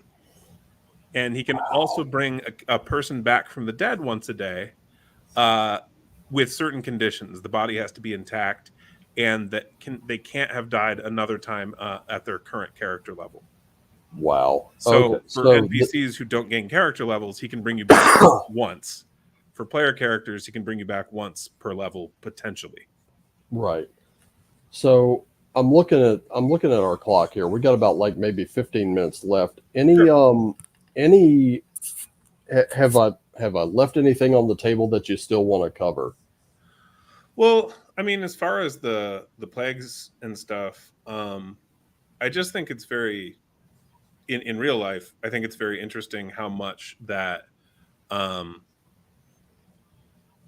people are manipulated not by what their eyes can observe or by what they can find out by simply asking their friends and neighbors about their direct experiences, but by basically just propaganda, by things said on the news that frequently turn out to just not be true. But even in the cases where they are true, are often exaggerated. Can I tell you a story about how I've angered a few doctors? Oh yeah. Yeah. And the same exact thing. I could not believe it. It was almost like and I hate to wax conspiratorial here, but I'm gonna. It's never stopped me before. It's not gonna do it now. It almost seemed like there was a script involved. It's so weird. The first doctor I visited, now this was because I have the last time I took a flu shot only 2 times in my life, and both were back when I worked in corrections, and both were, I don't know what ramped up the what I call the sales game the last couple of years, but I mean, both my captain and my lieutenant were all up on me to get this flu shot until finally I caved and I said, fine, fine. Before work, I'll get this thing. The first one I took ended up sending me home. And we were pretty far into the shift. I want to say by about maybe, 5, maybe 6 hours tops. I just was not feeling good. And it took me off my feet for a few days. I mean, really took it out of me. I was not expecting this. I'm not the kind of guy that gets flu. And when I do, I tend to shake it fairly quickly. I'm miserable for a couple of days, but Yeah. by third and fourth day, I'm actually feeling better. I just got to get this fever to break for 24 hours so I can get the hell out of the house. But this one really took it out of me. And when I finally did make it back to work, I was like, I'm not doing this again. Second year, here they are again. And I was like, we discussed this. I'm not doing it again. They won't shut up. I finally do it. This one took me out for 2 weeks. So you got worse, in effect. I got worse. So I want to say it was during that second week I ended up going to a doctor who said, you could very well have an allergy to these types of shots, and I would not advise taking them again. I was like, yeah, I'm way ahead of you. So of course, when I went back, never again. And this time I've got paperwork from the doctor here. He advises me not to do this again. I'm following his orders. You're not my doctor. You're not prescribing anything. That's it. The discussion's over. I'll hear no more of it. Here comes the next year, and I'm like, I give him this look like, we talked about this. It's not going to happen. And so I managed to just hold out on him this time. We got the discussion to drop. Never took it again. Here I am with this history of, allergic reactions to an antiviral. And I'm in that first doctor's office and I tell them about it. And they tell me that we can't give you a medical exemption because of an allergy. I'm like, do you guys recommend that people with peanut butter allergies have a peanut butter and jelly sandwich on a picnic because it's safe and effective? And this is where my line of questioning began. I'm like, okay, Does this prevent transmission? No. Okay. Does it prevent contraction? No. It reduces symptoms. NyQuil does that. So by your own definition, NyQuil is now a vaccine. And You're like, also it should no. be noted that you can't prove that it does that. Exactly, because there's no Because way to to prove demonstrate it, it. you would have to give someone with COVID, a bunch of people with COVID, the vaccine like partway through and see Mhm. if their symptoms improved, or you'd need control groups of people with COVID who hadn't been vaccinated, and then people with COVID who had, and it'd have to be massive groups, Right. like 10,000 or more, to get accurate data. Hmm. And it would have to be of multiple age ranges and such. Right. It's not a viable study, and no one's done one like that. So Right. they can't scientifically make the claim really that it even does that. No, they can't. And when this was made, like, I'm trying to be reasonable here, but it's just not working. I'm getting CNN talking points. That's all I'm getting. And I'm thinking, I could have just turned on CNN and saved 130, 160 bucks. And that's what it cost me per visit. Yep. And all 3 visits, exactly the same thing. And I'm like, and I was like so close to on the last one. I looked at this doctor and I just kind of like shook my head and I walked out. I just literally walked out of the office. And I kind of did it for all 3, but I gave the first 2 a little bit more than I gave this last one. And I was like, you've got to be kidding me. And I wanted so badly, but my tongue was being chewed by my teeth here just to keep me from doing it. I wanted to go, how much are you guys being paid?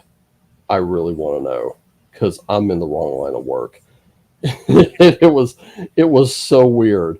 And I remember you telling me about a religious exemption based Yes. on, what was it again? Pharmaceutical necromancy, was it? Medicinal necromancy. Yes. Medicinal necromancy. Yeah. Tell me about this, because this is pretty So amazing stuff. okay, so basically, uh, a friend of mine and I don't know if he want me to say his name or not, but a friend of mine has a similar job to you. He works in a hospital pharmacy as a pharmacy technician, right? And his work was requiring him to get vaccinated. This was not a government mandate thing. This was a work mandate. Correct. And so he asked for help writing a request for a religious exemption. So I helped him with that. Partly, we included a statement from a church that we're largely theologically in line with, as a religious authority in our religion, just talking about this topic, right? But also he had to explain what he thought, and so I helped him kind of write it out because I'm better at writing. But he told me what he thought. We discussed it, and I was like, all right. So then we worked on it together, and basically, the objection boils down to that that we're both Christians. We both believe that we were created in the image of God. We also believe that the moral laws found in the Old Testament apply today. So, for example, you agree with most of them, I suspect. Don't murder, don't steal, right? Don't sleep with your neighbor's wife. These kinds of things. So, Yes. well, Yes. included among the moral laws, or at least potentially, are directions about how to treat the dead. Okay. Yeah. Go on. And discussions about how touching a dead body makes you unclean, or put another way, means that you shouldn't be going to public assemblies, Right. because that's the effect. You had to like take time and purify yourself and stuff. Well, this is a wise thing from a medical perspective. If you've been playing around with a corpse for one reason or another, whether you found some roadkill or whether you've just worked at a mortician's office, it's unwise prior to getting cleaned off, right, to go around a bunch of other people. You could get them sick. True. Yeah. So there is a direct practical application today of this biblical standard. Right. So and it also talks about in various verses about God caring about parts of our bodies even. So when Cain murders Abel, God talks about Abel's blood crying out to him from the ground, right? Right. And also obviously there are various rules for modesty. So they were supposed to make sure that the priest didn't accidentally flash anybody when he went up on a platform. Like there were directions for how his clothing was supposed to be made, so that wouldn't happen. Right. So Right. there are these details he cares about. You even hear phrases like that he counts the hairs on your head. Yeah. He cares about the intimate details, right, of your life. To the Um, cellular level. right. So this idea means that when the method of producing and testing, manufacturing and testing modern vaccines, many of them, not all, involves using the living tissue of a woman who's been dead for over 50 years and who was herself murdered. This is a woman who a child who was killed in the womb, and Okay. then her tissue is being used in medical research. hmm Certainly without her permission, she was never able to give it, Right. and it's been being her cells are being divided and kept alive even though she is dead. And now here's the question I have about that. You're saying, okay, so she's been dead 50 years. Yeah. Um,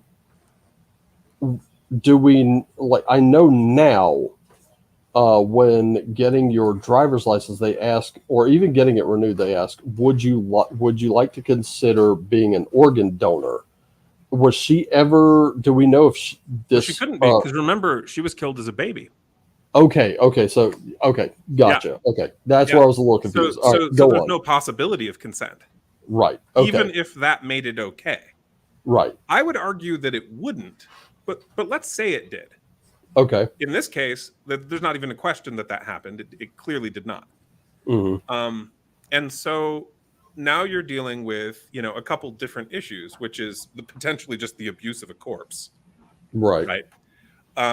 But also the unnatural extension of life of cells that should be long dead. Aha. And is Okay. this a good thing? Is Hence, this a hence moral thing? medicinal necromancy. Yes. Yes. So as you can see, ladies and gentlemen, when I'm saying about my job, modern day sorcerer, I'm not actually joking. That's what sorcery actually is. It's basically chemistry, but in this case, necromancy. You're talking about working with the dead, Yes. quite literally. Yep. That's amazing. Medicinal necromancy. Yes. That is wow. So this is potentially a moral issue for Christians. Now, some Christians are of the view that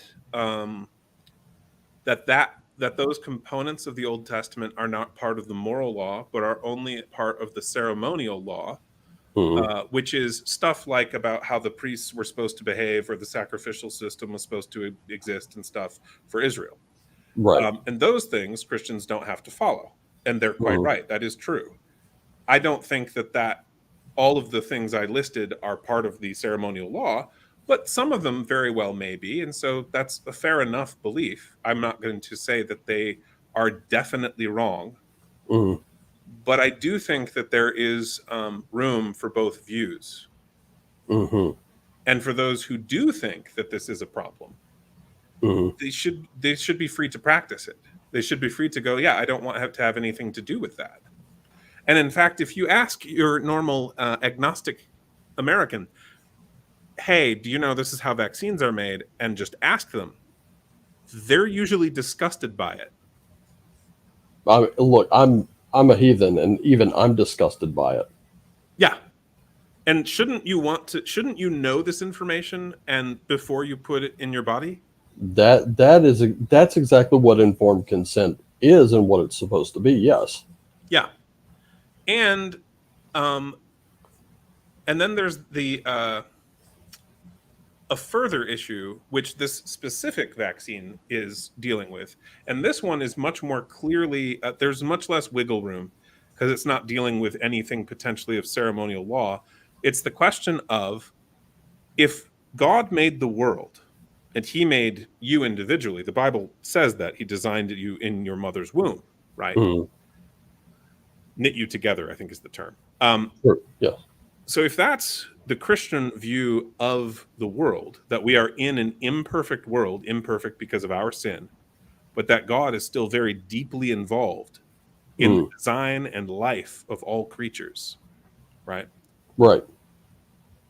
Wouldn't it be kind of hubristic of us to say edit the RNA or DNA in our body, Yeah.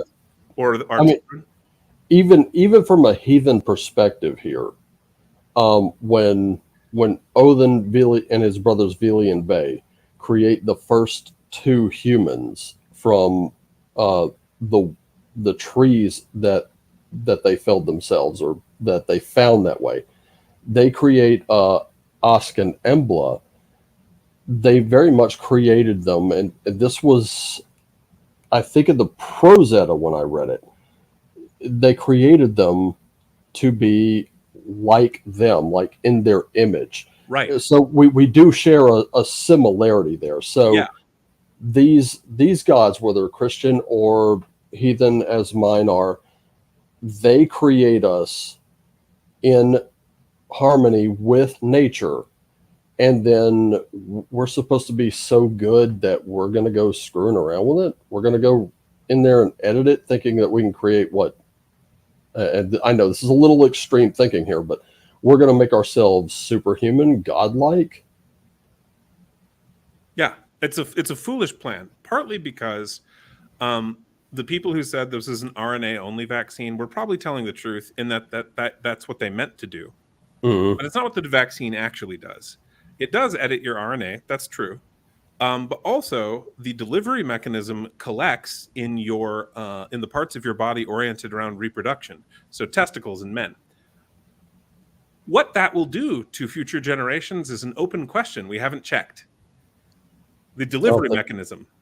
I don't think we've had the opportunity to check that yet. Exactly. So that's potentially a problem, but certainly a change.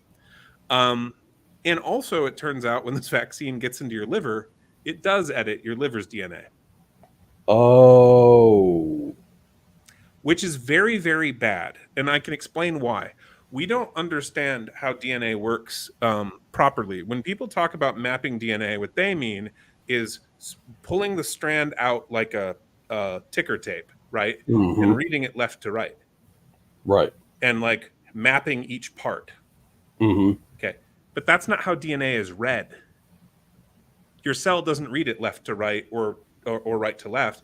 Your cell reads it by the physical orientation of the coiled up and folded DNA. Oh. So, for example, when you ingest a new poison that your body has never experienced, your liver will attempt to process this poison. Your liver's DNA will physically rearrange within the cell to tell the liver cell to make a new protein your body didn't make before to help neutralize the poison. Right. Okay. So here's the thing. It's not reading that as a strip. It's reading it based on the change in orientation. So it could be reading the entire strip at random spots. Yes. Aha. And by design, where your body actually somehow knows, the liver cells, to react to that stimuli that you've never had before to make this protein. Man, let me tell you, what you're telling me right now lets me know that after after a couple of the Pfizer shots and 2 or 3 boosters, it's probably a bad time to be an alcoholic. Yeah, well, that, and here's the thing: we don't actually understand all the different ways in which the DNA is read because we haven't seen all the different ways that it'll reorient. And as I understand it, and you have to remember also, this is 3-dimensional information storage. Right. We can't do that in computers. And as I understand it, the liver is a very forgiving organ, but it can only take so much punishment. Yeah. Oh, wow. So editing at random and by accident, presumably, random strips of DNA in the liver cells Mm-hmm. is a real stupid idea. Oh. Because when you run into the right problem, your liver will do presumably what it's supposed to do and try to make the right protein. Except you just fed it a bunch of gibberish to make Mm-hmm. instead of what's supposed to be there. So what we're looking at here is a sort of an Ian Malcolm thought of, you spent so much time thinking of whether you could, you didn't think of whether or not you should. Yeah. Yeah. Oh. Yeah. And so and here's the other thing. We also don't know, right, how the how the DNA knows to rearrange itself. It does do it. We We just don't don't know actually know how. why. Right, like it has rhyme and reason, but we just can't figure out what the rhyme or reason is. Right. So we're doing the equivalent of editing the most complex computer program that we've ever encountered, orders of magnitude beyond anything we can actually make, without understanding how it works. Hmm. And here's another thing, just to kind of throw this out there. I mean, it's take it for what it is, but a medication like warfarin, we give this to heart patients, or actually, we dispense it. The doctor's the one who makes the Yeah. order for it. Uh, and if you're a heart patient, what warfarin is it's a blood thinner. And what it does is when you take it, it does thin the blood so that if you do have blockages, you have stents or whatever, it makes the blood flow a little more freely. Now, you don't want to get punched and you don't want to have an accident while you're taking this stuff because, yeah, you'll bleed out.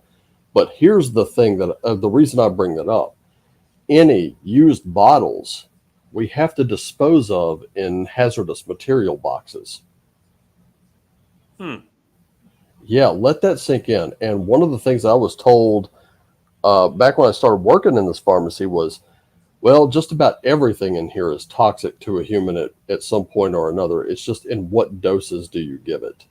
Oh yeah, that's quite true of pharmaceuticals in general.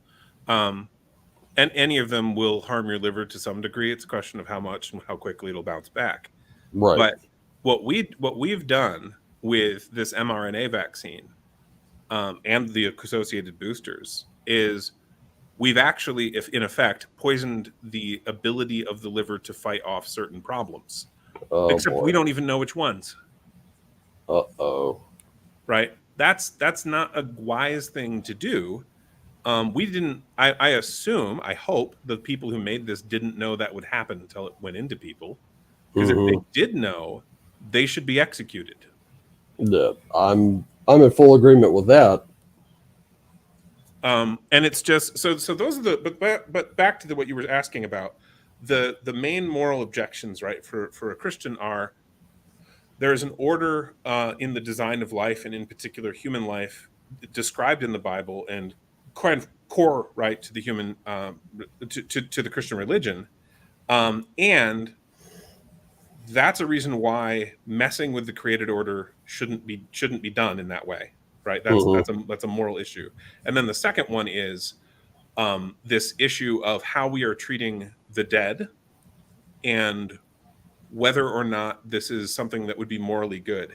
And the real trick, right, isn't whether or not we can benefit from evil research. I don't mind that we use hypothermia research that the Nazis did. I Mm. would very much mind if they were still doing it. Right, right. But in one case, the really damaging work was already done, and now we have the outcomes of it, and now we can say, okay, well, we should do this in response, we shouldn't do that in response, because that's already done. It's not that we did it ourselves. In this Right. case, we're doing it ourselves. Exactly. This is an ongoing evil activity. Mm. Yeah, about what, 2 3 years of it now? Well, no. This vaccine methodology has been in place for about 50. Oh no, no, I know about that, but I'm talking Yeah. about this one in particular. Oh, yeah. Oh wow.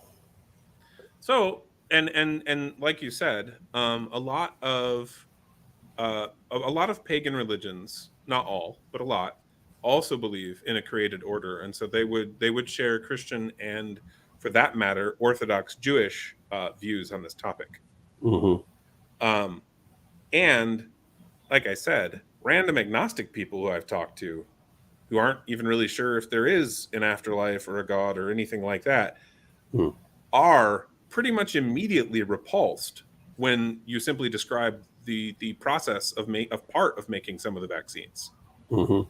Like, and some of the companies used this methodology to greater degrees, but every single one of the mRNA vaccines used it in at least one stage of the production.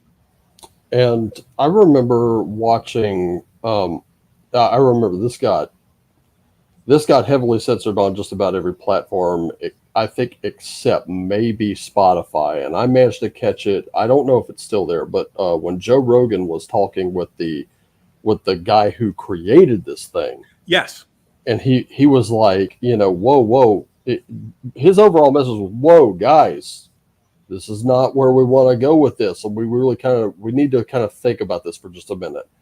And suddenly he was just like, they shoved him way to the side. I recall. I saw, I think, 30 minutes or so of that interview. Yeah, it was really good. I listened to the whole thing, kind of going to and from work. And then I think it was my last night of work before my 2 days off. I took a long walk just to listen to the rest of it. And I was really impressed, and I was a little taken aback that, for news, I'm gonna put an asterisk next to that. News asterisk sources that claim that they had relevant, up to date and factual information, that they would just shove these.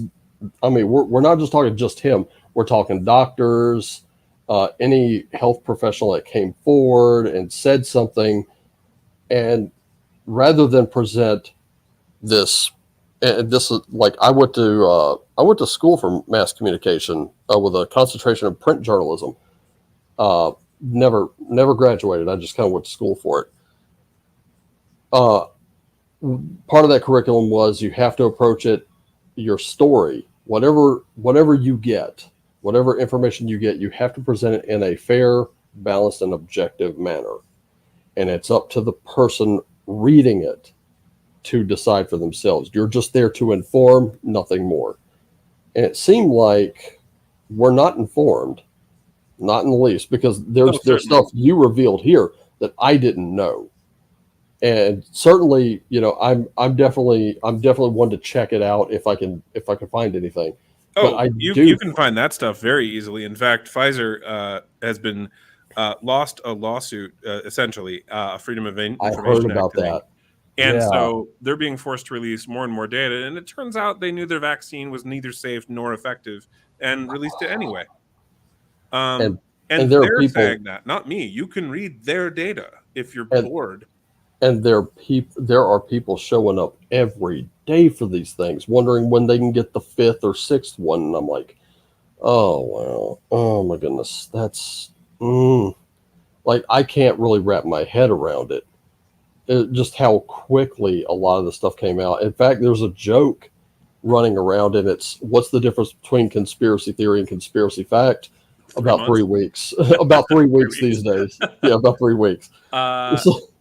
But 3 months, that seems like a pretty fair amount of time for something that's been really heavily suppressed. Yeah. Now I'm going to try and find the name of the article. Okay. And by the way, folks, I know we're going on longer than 2 hours, but I knew that this part, when I saw we were down to the last 5 minutes, I knew this part was going to take us over. It's fine. I really wanted this part to come out especially. So, well, I'm glad to talk with you. I'm happy to do it again sometime if you're up for it. I'm definitely up for it, because I put this out. I put the feelers out today, and there were a pretty good amount of people wanted me to do like a bi-weekly live stream where we would talk about just about anything. We could talk tabletop role playing games. We can talk tarot, oracles, runes. We could talk religion. Really not a lot of subjects with me are taboo unless it's going to just devolve into something I don't want, like what happens on Twitter from time to time. So yeah, Right. that's something I'm thinking about doing, probably starting a couple weeks from now, Hmm. maybe. We'll just kind of see how it goes. I might just do it like once a month, just for something to do. Just like morning tea with Raven, and we can just sit here, shoot the breeze, and have a good time. That's definitely something I'm thinking about doing, and it could even be because of because of the tribe. I know they kind of get behind me too. It could be associated with them, but we're still going to talk the same thing. Tabletop role playing games, tarot, anything you really want. It doesn't matter. I mean, right now we just discussed religion in a sense. Two different guys, two different religions. Yeah. You know, couldn't be more disparate, but we share a love for tabletop role playing. And Hmm. and it's like I've said before, when you find that common ground and you can kind of build on that, the differences aren't really going to make a difference, because even and I'm going back to our foundation for this. The Sir Arthur Royce can run into a dungeon, and he's a competent fighter, but if everything is centered around some kind of dark magic, Sir Arthur Royce is screwed. Now, if he has a mage in his party, well, that's where the mage is going to shine through. So his whole duty is to keep that mage alive. So where one may be weak and the other one may be stronger, those two things should complement each other, and that's the thing I operate on. Yeah, and we come from, having talked before a bit about it. We come from somewhat similar backgrounds in terms of work, but also our age. The kind of environment we grew up in. These kinds of Hmm. things. We've got some commonalities there. Now, I don't know if you can see the private chat. Let's see. I'm there. There we go. Okay, so So if you click on that, that's a link to something that you might find very interesting. is it more? So this is from, I believe, Nature magazine, right? So nature.com specifically. And this is a metadata study of molecular psychiatry. All right, let's see. I'm gonna try sharing that screen, and so forgive me if my head's turned. Actually, I just want a Brave tab here, so it's going to be this one. Oops, I grabbed the wrong one. Okay, so let's see. Nature, the serotonin. There we go. Share that. Yeah. So basically, this study is quite lengthy, and in fact, if you scroll halfway down or so, you'll start seeing the sources. It uses 75 different sources. This is a heavily researched article. Gee, Um, good and they grief. were specifically using metadata from 17 psychiatric studies, to basically to prove uh, that the idea of a chemical imbalance in the brain and relating to serotonin uh, excess or deficiency Mm-hmm. uh, has no causal link whatsoever to depression. Did they ever find out what was the causal link to depression? No, no. They Oh. are saying that depression can cause low serotonin, but the Mm-hmm. reverse is not true. They're showing that in healthy individuals where they deliberately reduced their serotonin, Mm-hmm. it did not cause depression. And that there are people with high serotonin levels who are depressed. Oh wow. And that the idea, this came out quite recently, this article, um, specifically the 20th, so 3 days ago. Mm. Um, so specifically, that's what they're dealing with. But in general, what this is showing is that a pretty big chunk of the American population has been lied to. And medicated halfway to hell. Yeah, Oh wow. Yeah, and so as far as I can tell, this is a very thorough study using a bunch of other people's work, people in the industry who are advocating this view, right? Hmm. And they're going, hey, if you actually look at your own data, this shows the opposite of what you're saying. God, that is brutal. Um, and so I don't know if you remember Tom Cruise, that Yeah, that kind of ridiculous interview he gave almost 15, 18 years ago. on Oprah Winfrey, you mean? I believe it was no, the one before that. It was they were in like the same month, not the Okay. couch jumping one, the other one. Okay. Yeah. Yeah. Okay. So not Oprah, but yeah, I do remember the one you're talking Yeah. about. So he was right. He was Jeez. right. He was right that that at least in this specific instance, right, specifically related to serotonin, Right. that they were lying, and that in fact this would do nothing to treat the problem at all, but it would mask the symptoms. That was the claim he Mm. made, and that is precisely what this study is showing. Oh wow. And there it is. I mean, it was right there in front of us. I'm gonna bookmark that because I am definitely gonna go and read through that a little bit later. At least when I have a moment or two between writing and doing Yeah, all the other crap I do. yeah. So I thought that might be of interest to you, and that's a That piece of that is of current it. news. That's definitely of interest to me. Thank you so much for that. And You're welcome. yeah, I think we're at we're at 2 hours and 21 minutes. Anything you else you want to add before we close out here? No, not really. I mean, other than if any of your listeners happen to be in the Great Lakes area and are interested in coming to Grand Con, I'd love to have people show up for our live play event at that convention on Labor Day weekend in Grand Rapids, Michigan. Oh, nice. Wish I could be there. Unfortunately, a little travel challenge at the moment. But Oh, yeah. Well, I'm all the way in New Jersey, so it's I it's for drove there me. once. Yeah, you probably don't want to do it again. Not really, no. I don't blame you. I take no offense to that whatsoever. But anyway, I do want to let everyone know on the Basic Experts Gilded server, we do have a gaming table there. You are more than welcome to join us for Horde Wars.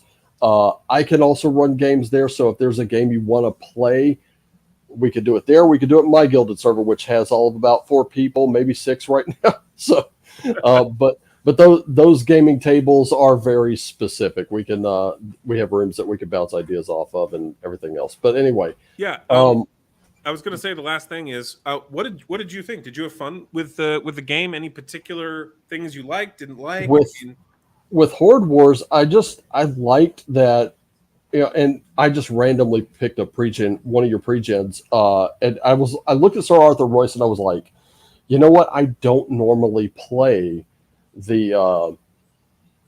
I like to play that sort of barbarian who he's out in the woods a lot. He kind of stays on the fringes. He's kind of yeah, his own person, very self reliant. In this case, I'm playing a very young knight who is part of a holy order, right. and I thought, I don't normally play that type, so I was like, let's. I like that there was a bit of a challenge there that I could play against my type, and it was so much fun. And I could picture him being like sort of a young Arthur in Excalibur, just not being Arthur. I really kind of got that vibe off of him, and it was so much fun to play. And I liked that he could just do what he was good at doing, and it was a lot of fun, and a little bit of my outside the box thinking actually got to come into play. I got to make a decision like right off the bat. It had to be a pretty quick decision too, and Yeah. my decision ultimately paid off, and I was like, oh, thank goodness. But yeah, when I found out I was the group tank, I was like,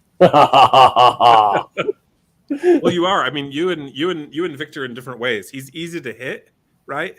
And he right. isn't as resistant to damage, but he can recover quickly. Yeah, and mine was very resistant to damage, but couldn't really recover as quickly. Yeah. And I thought you know what? It's such a fun game, which is so cool. I can't wait to see the finished product. And when and if this thing ever goes to Kickstarter, you're going to have to let me know, because I'm totally buying a copy. Oh, that'd be wonderful. Yeah, no, That, I'm yeah, glad to hear it. I would definitely get behind that game. But final thing I wanted to point out was John over at the Basic Expert, Captain Graybeard, and the guy who sent me my new deck of runes, Eric. Eric's birthday was today. Captain Graybeard's was yesterday, celebrating, the big bad 51. So level 51 now. And John celebrated a birthday the day before him. I wanted to wish them all a happy birthday. Love you guys. Take care of yourselves and each other. Hopefully many, many more birthdays to come. And yeah, I just really wanted to say we're celebrating them today. And this podcast goes out to all three of you. So yeah, happy birthday, guys. So I think we could close out there. B, it was great having you. Love to have you on board. Loved having this conversation. Would love to do it again. Definitely welcome on this stream at any time. All you got to do is say the word. I will pull you right in. And as for everybody else, I'm going to close out like I do with all my readings. Take care of yourselves and each other. I love you all. Always do what lights you up. And as always, my friends, hasta la vista. Have a great weekend. Shine on.